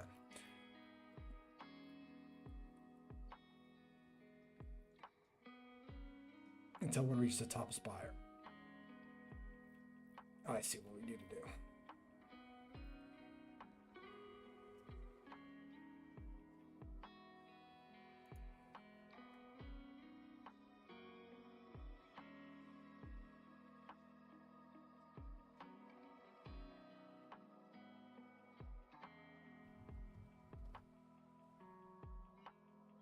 Until before aspire, right before they actually get there, they find what was left for them.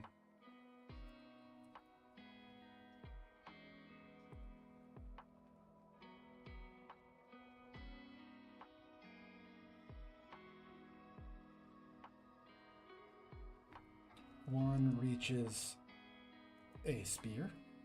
And that's kind of nice. A spear, a spire. That actually has some nice poetics that I didn't, some nice rhythm that I didn't quite account for.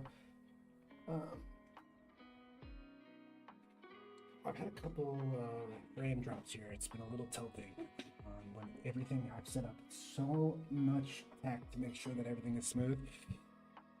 We still get some stutters here. Okay. Until before aspire, one reaches the spear and other grasps a staff. And actually, I like the because if we're going to say a spire, which has a nice aspire element, then we can say a spear, a staff, right? A spear. A spear and aspire has a nice feel.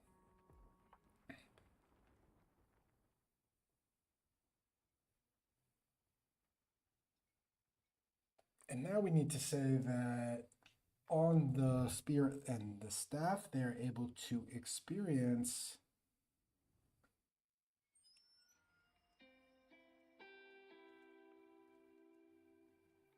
the story of one another, right?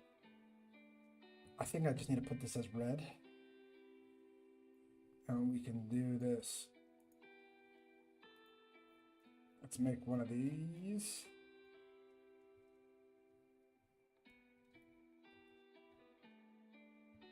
To consider. Instead of to consider, we could say considerations. One. How do one and other read the spear and staff? If it's going to be their hands that are, their twin two hands are primarily hand-driven beings, they're probably going to run their hands over it, right? They're going to trace it or something like that. Okay.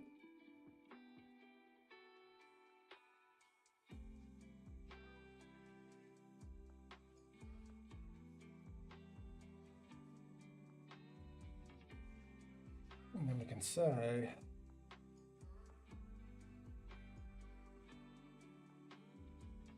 this whole thing is really ugly here, but we will be able to improve it.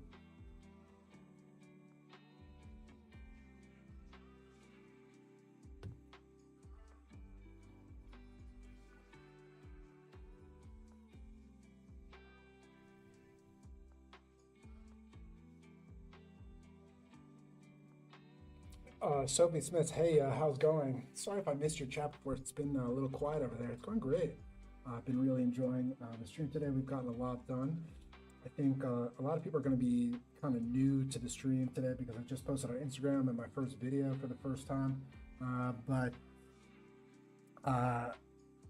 And it's in this one we haven't made it quite clean yet. Right? So first thing I do is I just get things down ugly, and as you can see up ahead, we go back and we refine and we refine and we refine until it gets better. So it's been a little bit, we've been just kind of getting everything down on paper today. And right now we're reviewing that before we play some games, and creating a little note here of what we need to consider when we come back for the next stream. How are you doing, Sophie Smith? Thank you so much for swinging by. It means a lot, and I'm really excited to be here and grateful to be doing this on a regular basis. And again, I'm not exactly sure when you posted in chat. I may have missed it for a little while as I was focused on the writing, but I think I will be getting better at learning how to do that, manage both of those at the same time. Let's continue on. So they read the story of one another, and this is going to be something we're marking this down as it's going to be something to do with, you know, like a opera, like you know, where you rub your hand across it and trace the story, because their forms are twin two hands. They don't really have eyes to read. And what we're saying is, so they get that story.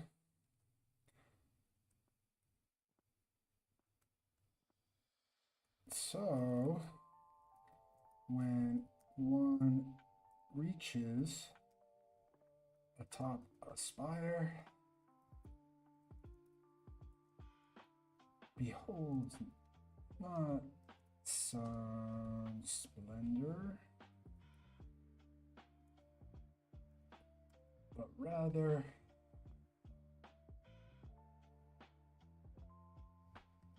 dark steps, which is where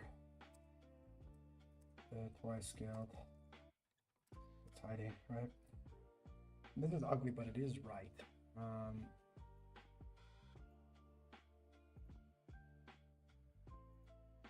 It is right.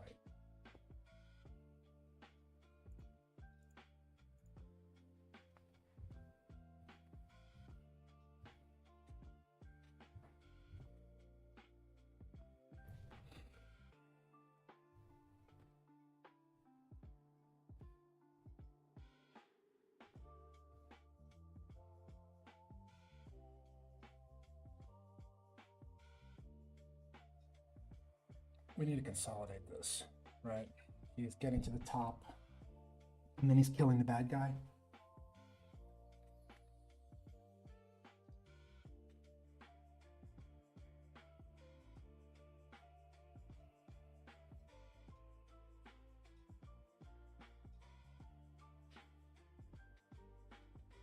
So we can say,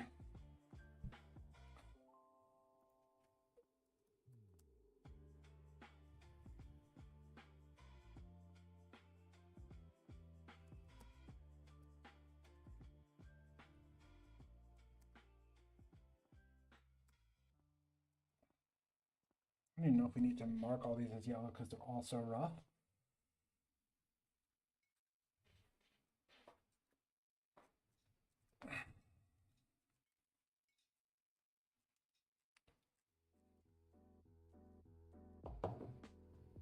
I also posted my first YouTube video today, Sophie Smith, if you're still here. A little nerve-wracking, but I'm glad I hit publish. I'm just kind of, I did all the editing myself. I made the thumbnail by myself, kind of teaching myself all these new skills. And it felt good to just press publish and say, no one really gives a fuck, you know, just go for it. Just express yourself. The right people will find it.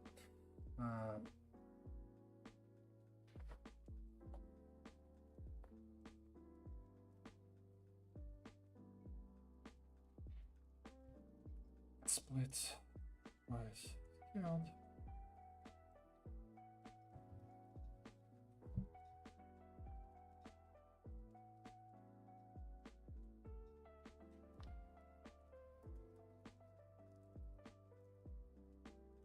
I have a new consideration. Is it going to be twice scaled or thrice scaled? Or tri-scaled?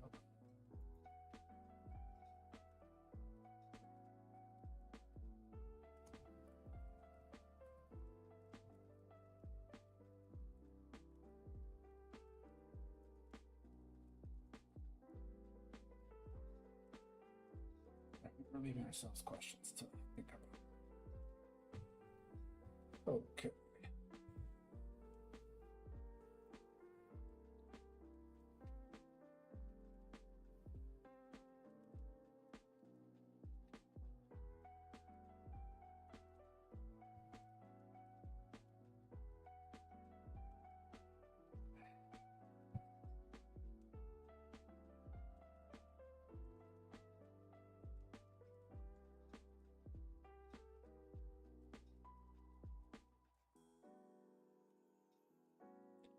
Two scales, 2 5s, one, that's good. Another and another. Continue reaching and grasping.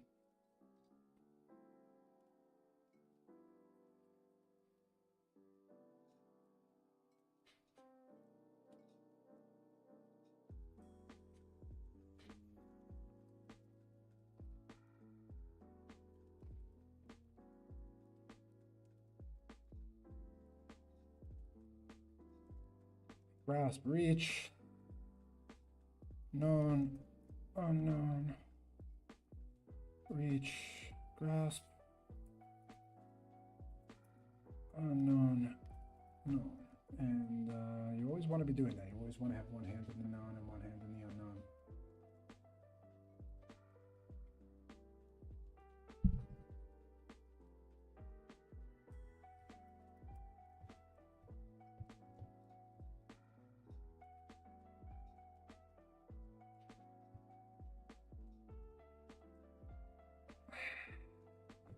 I'm excited for you guys to see next stream, in particular because I want to show you some more polished work, kind of show some of my skills. But this is part of it, is just getting it down. You know, we started with an empty page on this, and although it's quite clunky and ugly now, you'll see that this is exactly how the other myths began.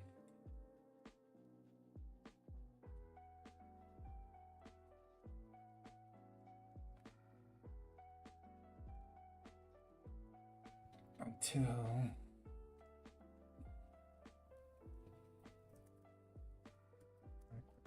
and you can already see even just on one pass, like moving quickly, trying to get to the gaming, well, it's already much better.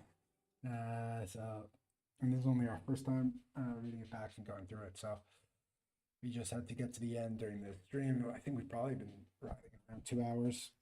I think that's even not a long time to get the initial first draft down. I think usually it would take a little longer than that.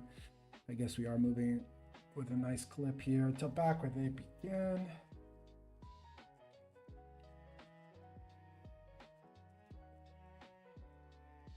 I want to say that, and it's not that the fives, there's this bad guy who's back where they began, right? Is he blocking their way, preventing them from getting there?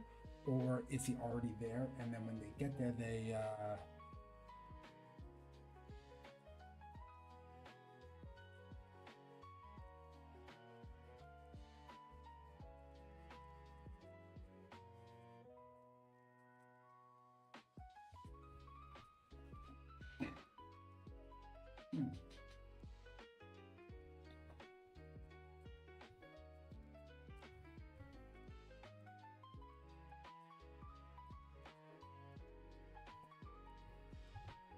One thing I think we're missing here is like all the good forms behave in accordance with their nature, right? So the 6-paw prowls, the 8-wing flies, the 2 hands reach and grasp and they hold one another, but the enemies, the serpents, don't get a verb. They don't get like a slither or a swallow or something to do with poison. And I think that's a missed opportunity. I really do.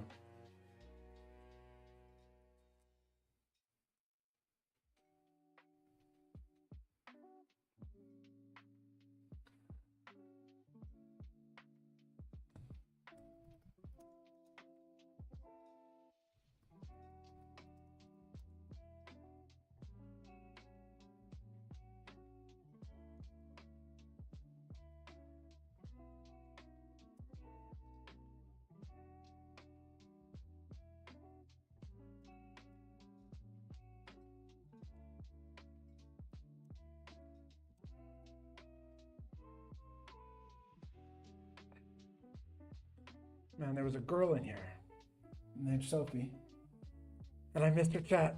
We had a real life woman, and well, not a URL female, and I could have maybe made a friend, and instead I missed the chat and she disappeared. So, Sophie, I'm sorry, I missed your chat. If ever you watch this.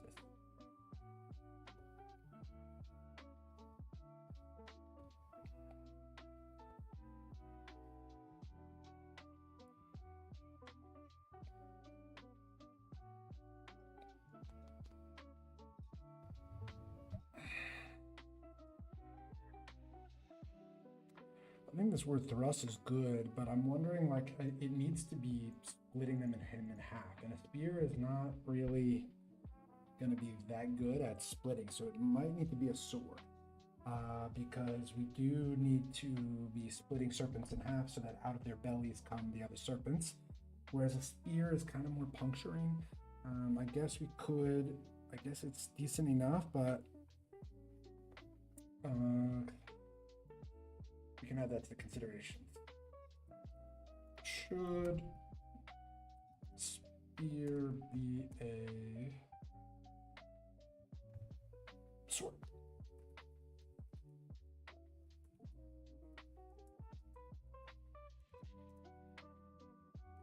To split serpents.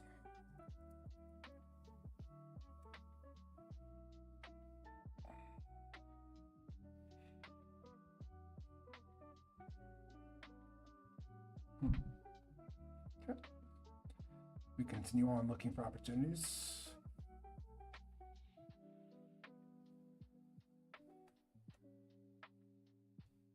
This is repeated. I'd also like to consider the word sever versus split. Obviously, we have the one-letter transposition with split and spilt, but consider what the difference is between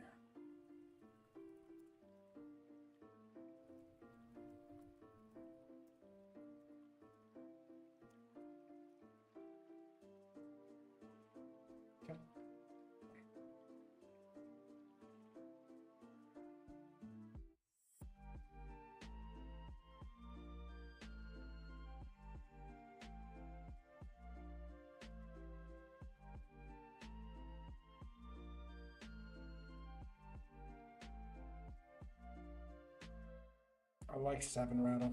Seems good there. Back where they begin.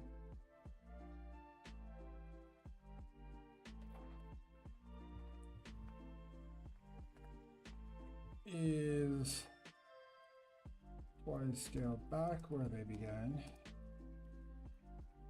or on that threshold. It's important.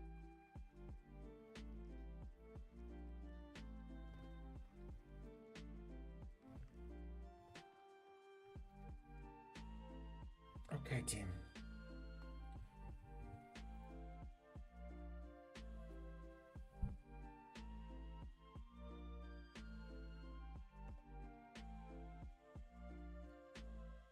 Let's do a quick recap.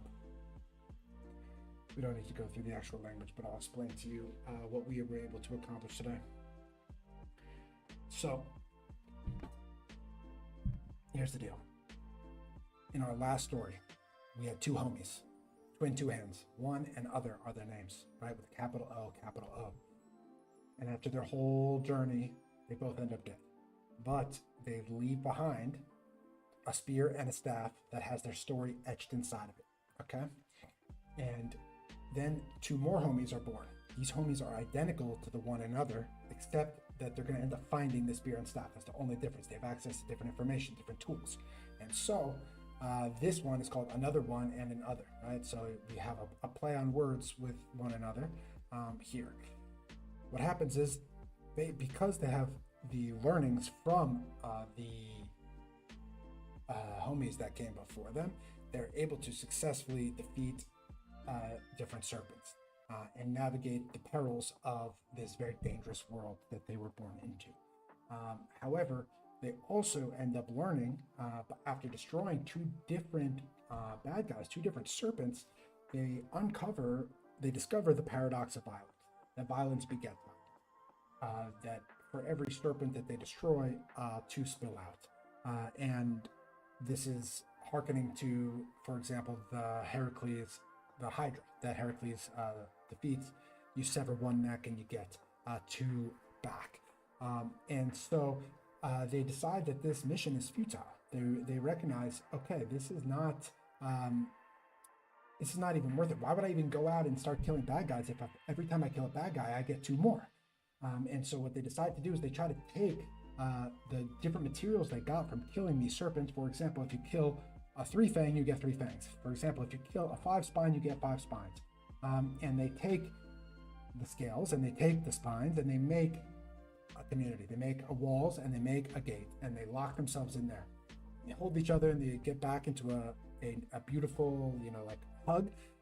And they're just chilling there in that hug for a while until, the fiery core inside of Earth creates steam, creates this sort of mist that excavates the staff that they had planted down into a flute. So it removes some material from inside there and plays some music. And that music wakes up one and another, as well as everyone and every other who has since been formed that is on the outside of the gates. And they are outside the gates and they want to get in. Obviously, they want to be as close as possible to the music. And what do one and other decide? Obviously, they let them in. They let everyone in and they all start dancing around the flute.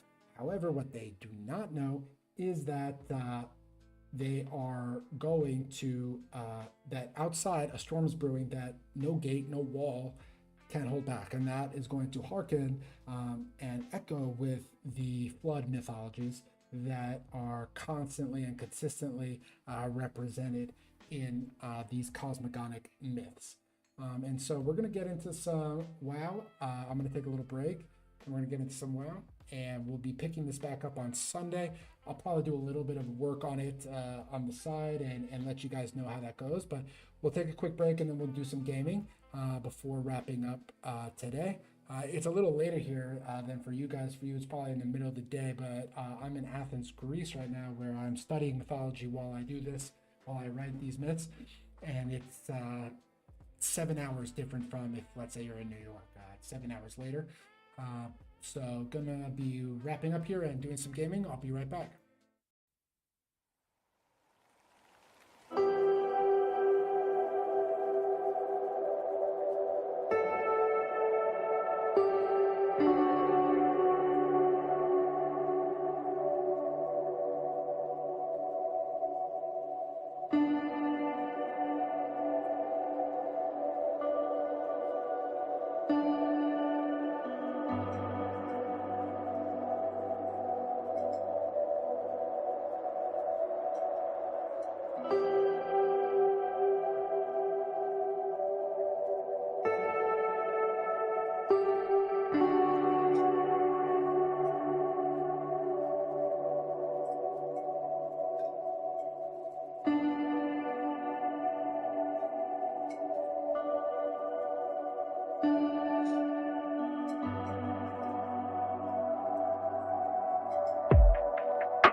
Welcome back, everyone.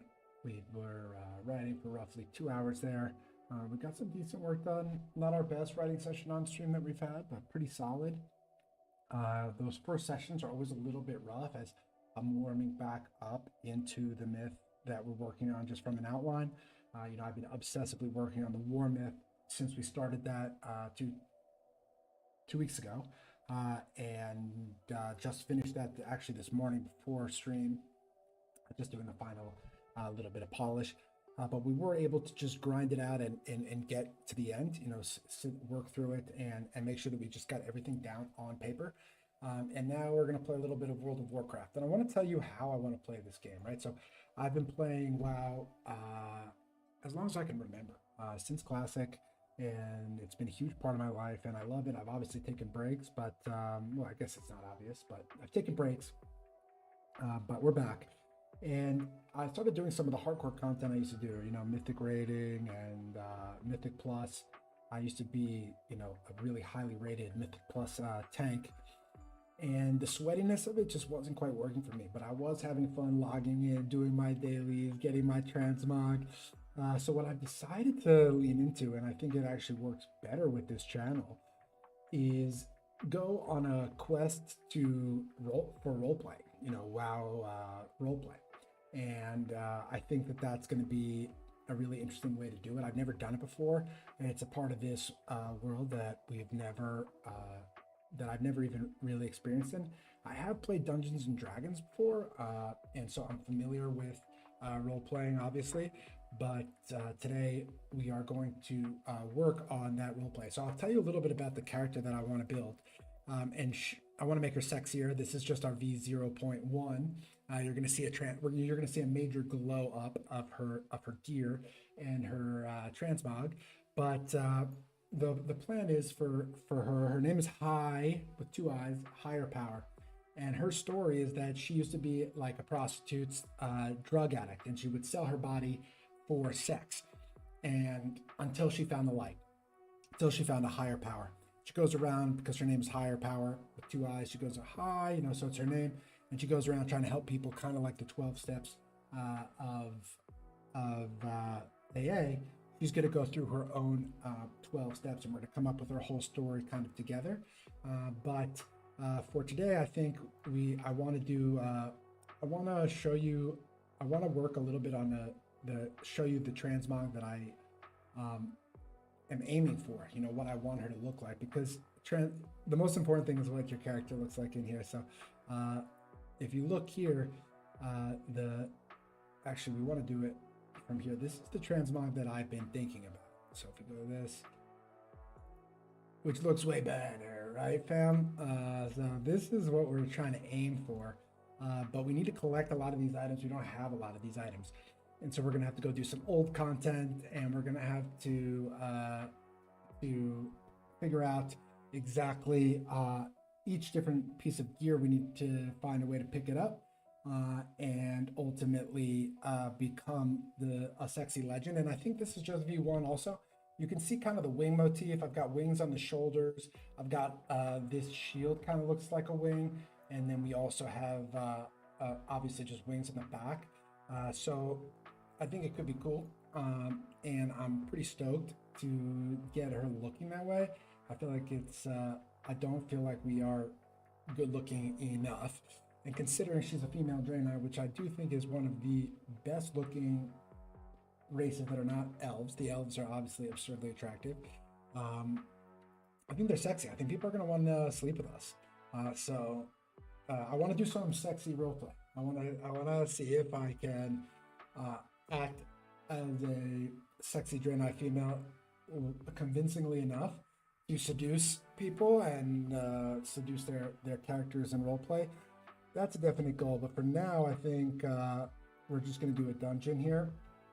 Actually, the dungeon I want to do is there's one where it actually drops one of the items that we need for our transmog. And the most important thing for me right now is transmog. I really want to get my character looking amazing. As a tank, you get an instant pop there, so that's great. I want to get my character looking amazing. I think that's a huge part of this, and we're going to work on her profile and everything like that. but I do think it's essential that she looks the part. So let's go ahead and carry this. And I say hi with two I's because we are higher power.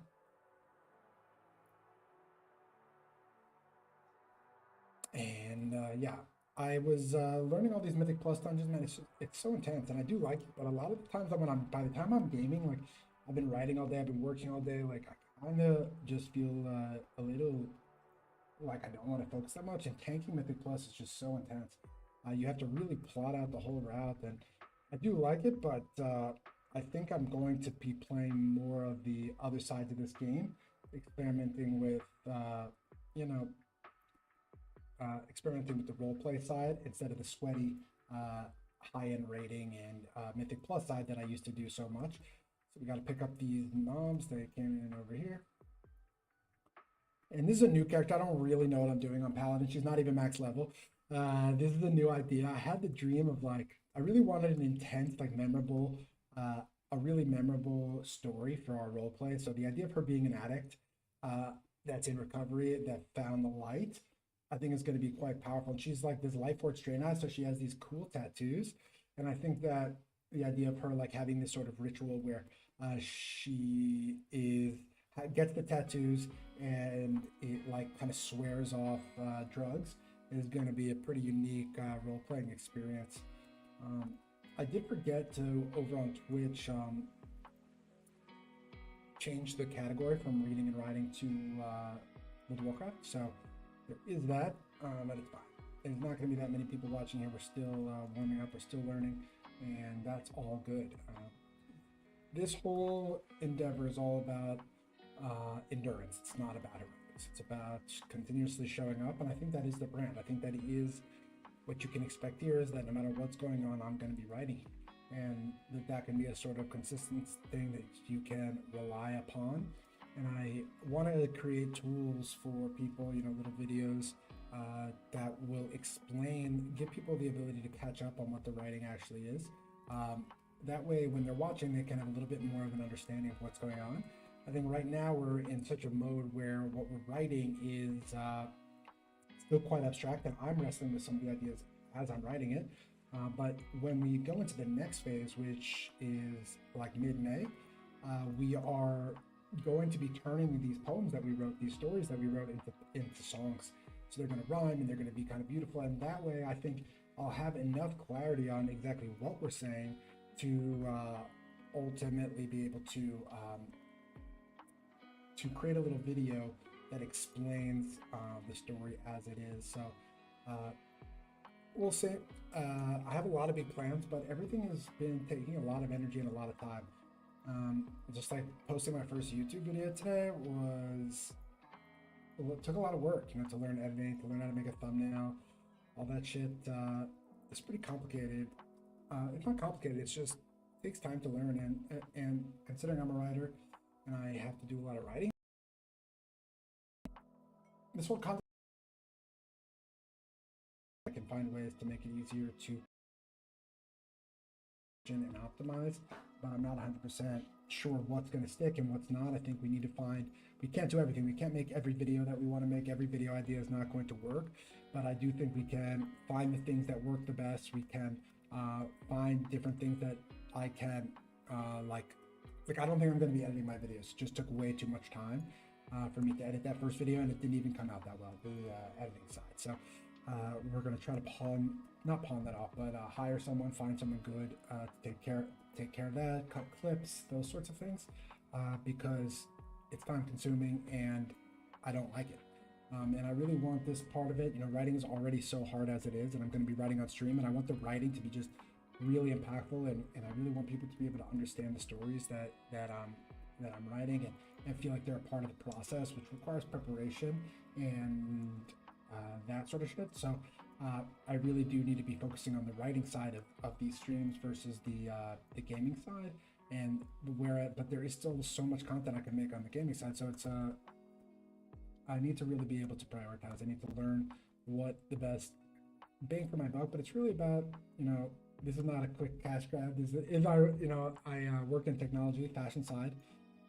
the technology side of fashion for 10 years, and I did can make a solid income in that. So this is not a money game. This is about building a community game, finding people to play video games with, finding people who are interested in the same sort of mythologies that I'm interested in, and telling fun stories. Like I think some of these role play stories that we're going to come up with are going to be fun and funny and expressive of who I am. So that's really the goal here, is not to make a quick buck, but to continue building this community. And I'm not in a rush for it to all take off and for it all to be perfect right away. Like I posted my first YouTube video today and learned that that I shouldn't be the editor. You know, not only did I do a mediocre job, but I also didn't really like it. Like it wasn't bad, but it just was taking so much time for me to do anything. And I was just wishing I was writing or shooting a new video that entire time. And so we are going to find someone to help with the editing side and cutting clips and things like that. Like I'm gonna do the first round of cutting clips just so I understand exactly how to do it, so that when I ask for help I can do that. But I really want to focus on every time people come in and they watch the writing stream, if they watch it back from the beginning, they see how these things come alive in real time, right? So if I can do enough preparation, if I can do enough, I can have a clean enough document, if I can have reference materials, you know, videos that actually explain what we're talking about for people in the chat. When did you make a pally? I just made a pally last week, Jay Crone, and what we're doing here is we're getting into role play. You know how I used to be into Mythic Plus and raiding? I do like those things, but it's too sweaty now. I feel too busy and too tired. What I'm trying to do is create a role-playing character. Her name is Hi, or Power with 2 eyes, and she's very flirty. She always says hi with 2 eyes when she says hello. And her backstory is that she is a Lightforged Draenei Paladin, and she she would sell her body for drugs to support her habit until she found the light. And so she's going to kind of go through the 12-step program, but like Azerothian style. And I want to get a little sexy with some people. You know, I want her to be a little flirty and try some role play out that way. And of course, we'll do some dungeons and stuff. But I've really been finding this time returning back to WoW that, you know, the high-end Mythic Plus and stuff, the pressure is just, like, I'm here to have fun, and I used to really enjoy that stuff, but it's just not hitting the same. But you know, working on the role play side and just being an Azeroth, I find very relaxing and enjoyable. And so I'm trying to find, I think this role play angle is kind of the perfect way for me to kind of experience the game. But I'm new to it. Like I just downloaded the Total RP3 app, and I just started working on my profile last stream. And we're going to be doing the whole thing together. And because I'm going to be doing the whole thing on stream, we'll have some good content for that, where you can really see, watch someone go from an absolute zero to hopefully a hero of WoW roleplay. I want to seduce some people in Goldshire Inn or wherever people are having sex here. There's a bunch. I've joined a role-playing guild, and I've already been doing it a little bit on the side on my main character, but not on this tune. Just playing like more of a Death Knight, like a little bit boring. But I have gone to, and I went to this event. It was so fucking cool. It was called Vespers, and this lady was like literally singing poems with like Azeroth, like she's a priest, and she was like literally singing. And everybody is, so she has a house, and as part of her house, she built this like little temple where you can like actually sit in a seat. And I sat down in the seat, and I was blown away. Like she's like literally singing, and we're all just kind of chilling there watching, and everyone's cheering her on and getting into it. And she has all the right like toys and pets to punctuate every moment. And so it was just so fucking cool. Like the role play side of this has so much potential. I went to a tavern night the other night. I was only there for like 30 minutes, but it was fucking cool. You know, I had been drinking earlier in the day and was just like kind of loosened up at the tavern chilling, you know? So that's the plan. Very cool. Love the backstory. Thanks, Jay Crone. I think it has potential, especially as I warm up and find different good areas to go to. But I really there's an important mace for our transmog. I really got to get our transmog on lock because I don't look sexy. I don't look cool. I don't have a lot of the paladin like tier sets and shit because I never played a paladin before my entire goddamn life. First I was only Horde, and then I've been a Death Knight main forever.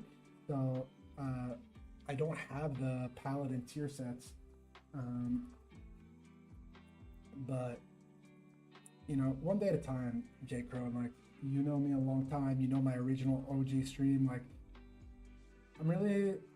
I'm just trying to be steady with everything and consistent more than in a rush to be anywhere about any of the stuff. Like, I don't have anybody who's relying on me for anything with regards to finances or anything. I am employable, and I like streaming. And so as long as I'm enjoying it, and as long as the writing is and it's not hurting the writing, it's actually serving the writing, then we're in business. And I don't care if there's only a few people watching. I don't care if it takes a long time for anything to pop off. Like, that's okay.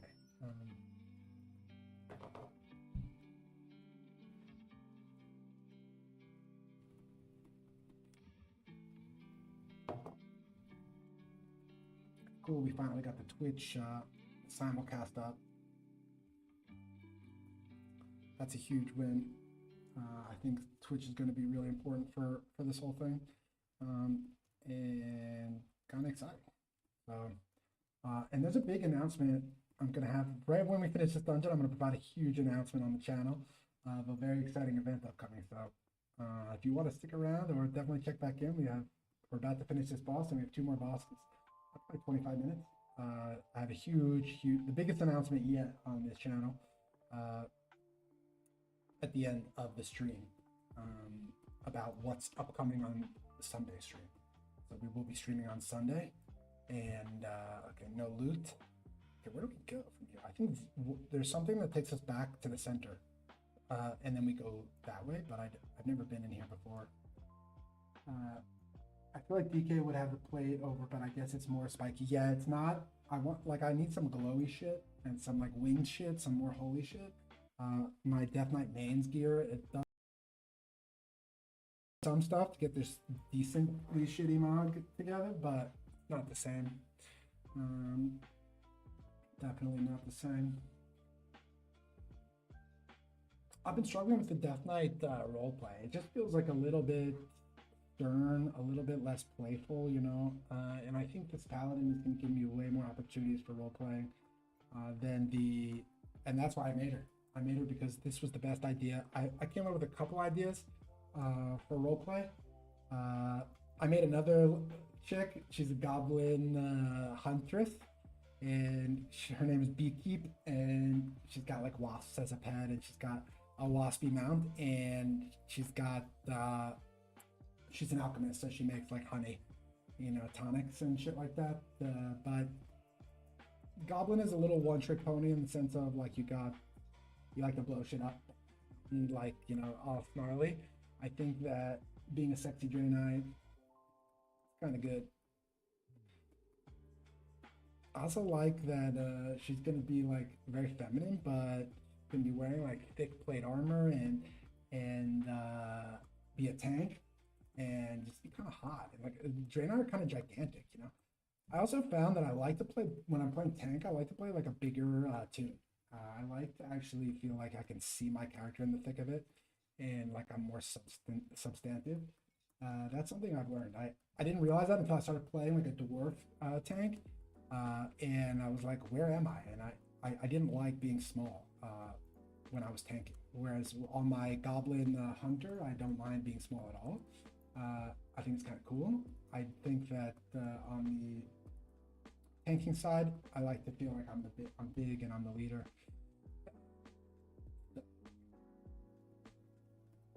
I feel like today was a pretty good stream. I feel medium about the writing, but I think that's to be expected on the first day back on that Smith after a few months.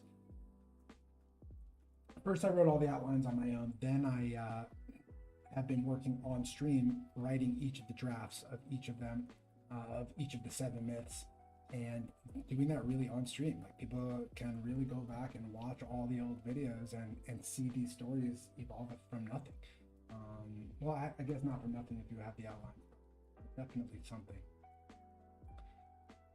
And it's a pretty big milestone day. You know, I posted for the first time on my Instagram about the stream, and I posted for the first time on YouTube. And just taking one step at a time. Everything, when you're doing it all alone and you've never done it before, it takes just like a long time and a lot of effort, while also maintaining the writing. So I feel like going at a nice pace is the move. I might die here. I just don't know my like oh shit buttons really well on this paladin yet, because I am not even max level yet. I've just been leveling her. Do I have anything? Did I fuck this up? I don't even know. Yeah.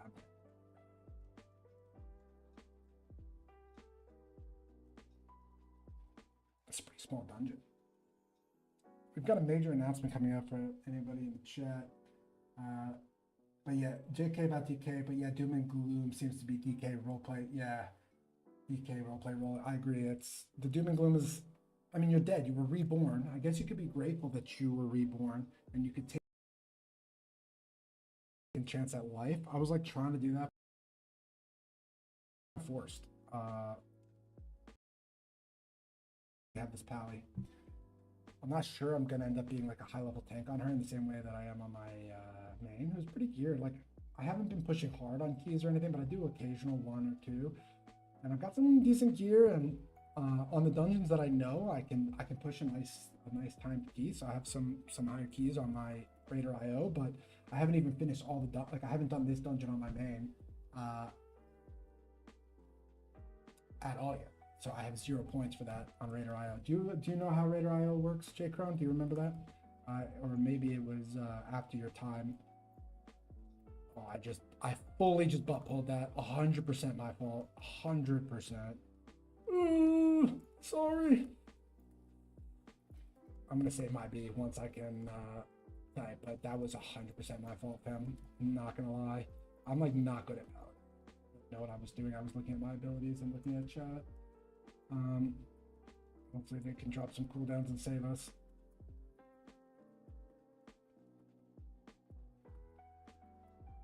I wonder how my guild, you know, I'm in a role-playing guild, I wonder how they're going to feel about like me potentially live streaming the roleplay, because I get really into it and it's pretty personal, the events that I've gone to. I'm not sure how they're going to feel about that. I definitely want to ask them. I feel like it would be inappropriate to just stream it without asking them, but I also think they might say no, which would be, then I would have to not, like the best events are going to be the guild events where I actually know the people and I've been going to consistent things. So I gotta figure out how to navigate that. I gotta say sorry to you. Sorry about that. I butt pulled.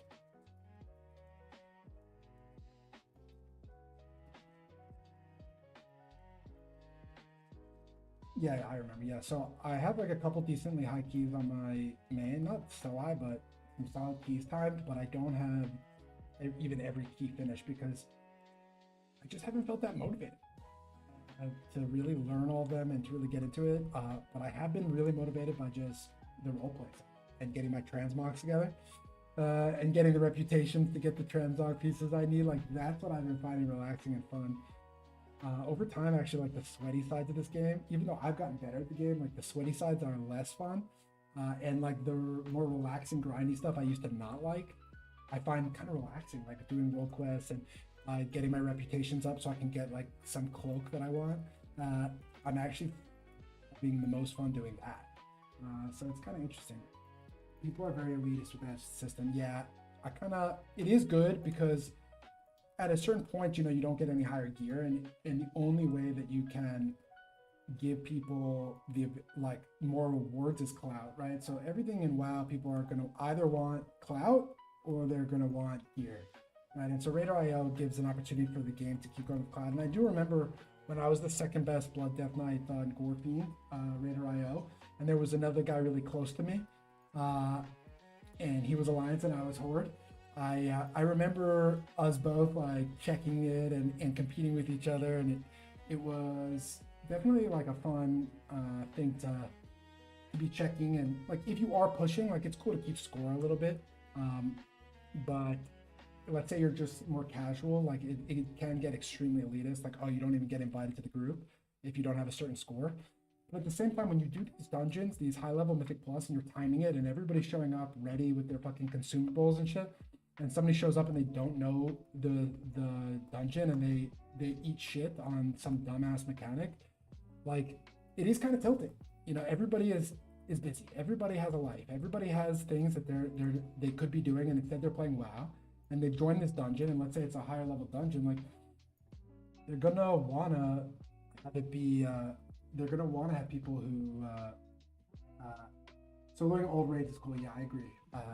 I like soloing old raids, except sometimes I have a bad sense of direction. Even if it extends even to video games, I get like lost in some of these old raids, and I just like want to get to the end, but I don't even know like where to go. I end up like double backing and shit. But I do like doing the old raids and seeing them, especially because I haven't even seen a lot of the raids. Okay. Like I didn't do anything with Dragonflight, and so going back there, there's some gear. I'll show you guys at the end here. Like I've been working on my transmog for this lady. I want her to be sexy, and there's some gear and some Dragonflight raids. I heard that you can just start soloing them now. So once I get max level on this lady, I'm gonna take her into some Dragonflight raids, and I think Paladin should be a good solo class for that. I know that Blood Death Knight's obviously going to be the ideal. But you can't get the Paladin tier sets that I want while playing at Death Knight. So I'm going to need to learn how to solo some of these bosses on solo some of these mechanics as a Paladin. I am a shitty Paladin. I really am just starting to get my my key bindings down. And there's like some spells I've literally never used in my kit just yet because she's a new tune, but I'm really committed to the sexy roleplay and the full backstory. And I'm in this awesome role-playing guild. This guild has been around since Classic, called Court of Lions on Moonguard, which is the biggest Alliance roleplay server. And people are so fucking nice and interesting, and I just love hanging out with them. There's all these events.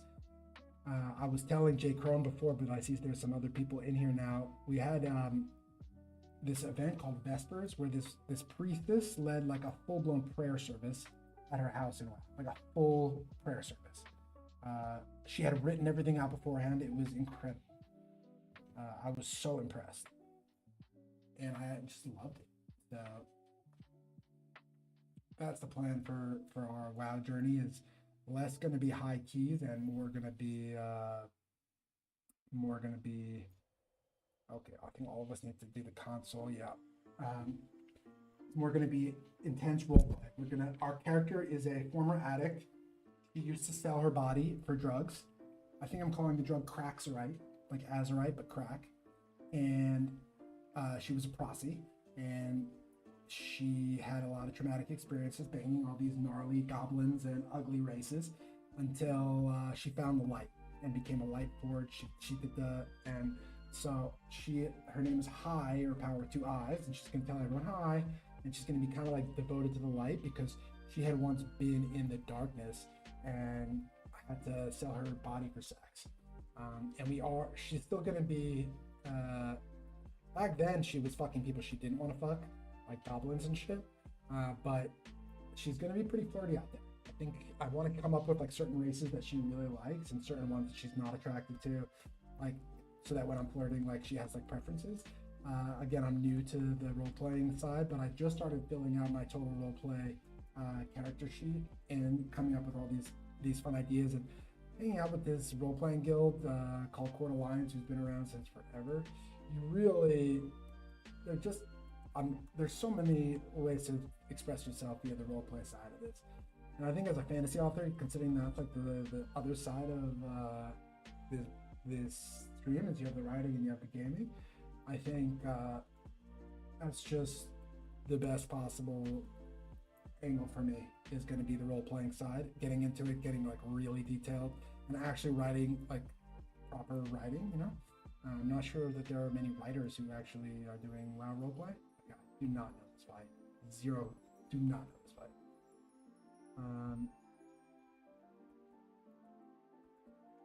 That's not the boss. Okay. So she's not max level yet. We're doing that. We're trying to get our transmog together. I'll show you guys the transmog I want. And I have a big announcement now. I have a big announcement, the biggest announcement from this stream yet. I'll do that when we finish this dungeon.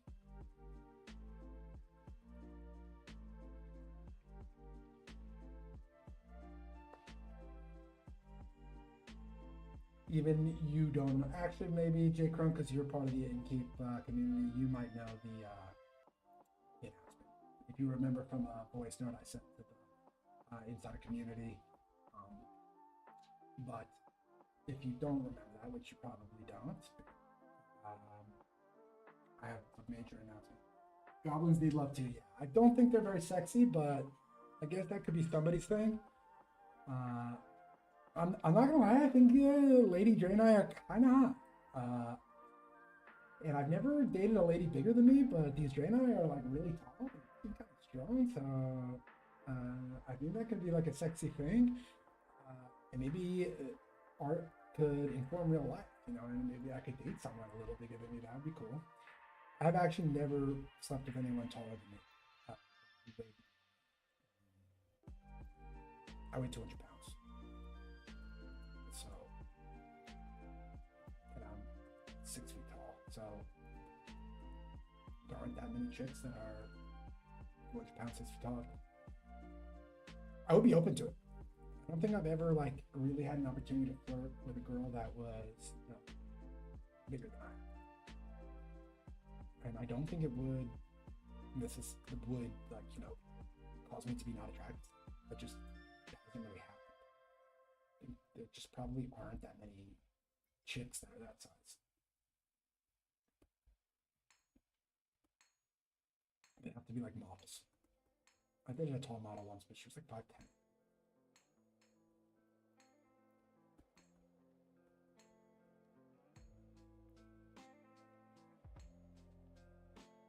I would definitely be down for tall. Tall girls, hit me up. I would say average height of ladies I've dated is like 5'3", 5'2". Definitely on the petite side. But the past is not a perfect predictor of the future. It is certainly an indicator.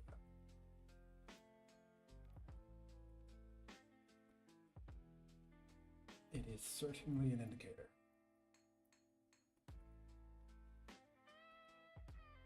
I think what's kind of cool about Prop Pally is like, let's say you know all the fights and you know all your spells really well. Like, oh shoot. Where are all these?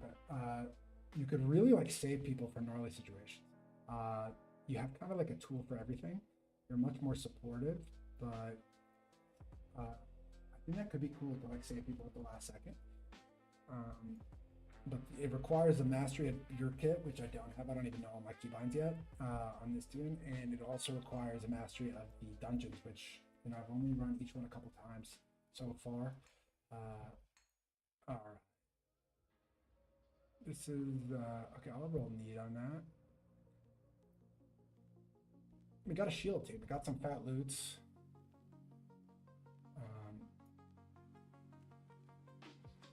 All right. TY. All.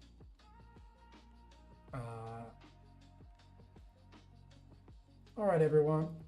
Today was a nice stream. We wrote for roughly 2 hours. We first reviewed all the myths that we have, and then we went in on the newest myth, which is called 8. And we sketched it from an outline, just roughly off the paper. We really pushed forward. Oh shit, I'm dying.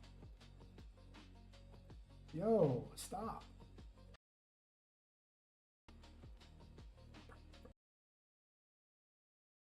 Fuck that.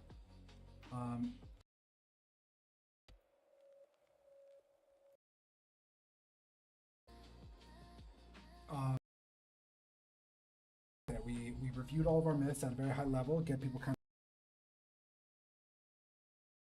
of on the gate myth, and Remember people were going crazy for the super tall vampire lady from Resident Evil 4? I do remember that. That was so funny. That was actually a whole moment in gaming, Jay Cron. I'm going to wrap up here, Jay Cron. Thank you so much for swinging by. Going to make you a mod. You're a great guest here. And really hope to be seeing you around every Tuesday and Sunday.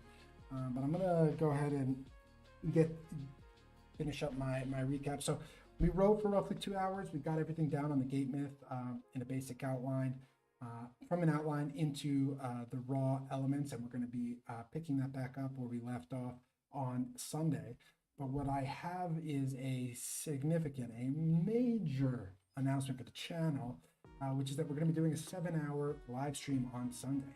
So just a couple days from now, we're going to be doing a 7-hour live stream on, I think it's April 12th at 10 a.m. Eastern time. So we'll be live all day. I'll be here in Athens, so it'll end up getting quite late for me, but all that time should work quite well for the rest of you. And I hope to see you all there for writing and then games, a 7-hour live stream coming at you next week. So thanks so much, everyone, and I bid you Godspeed and good fortune on your adventure.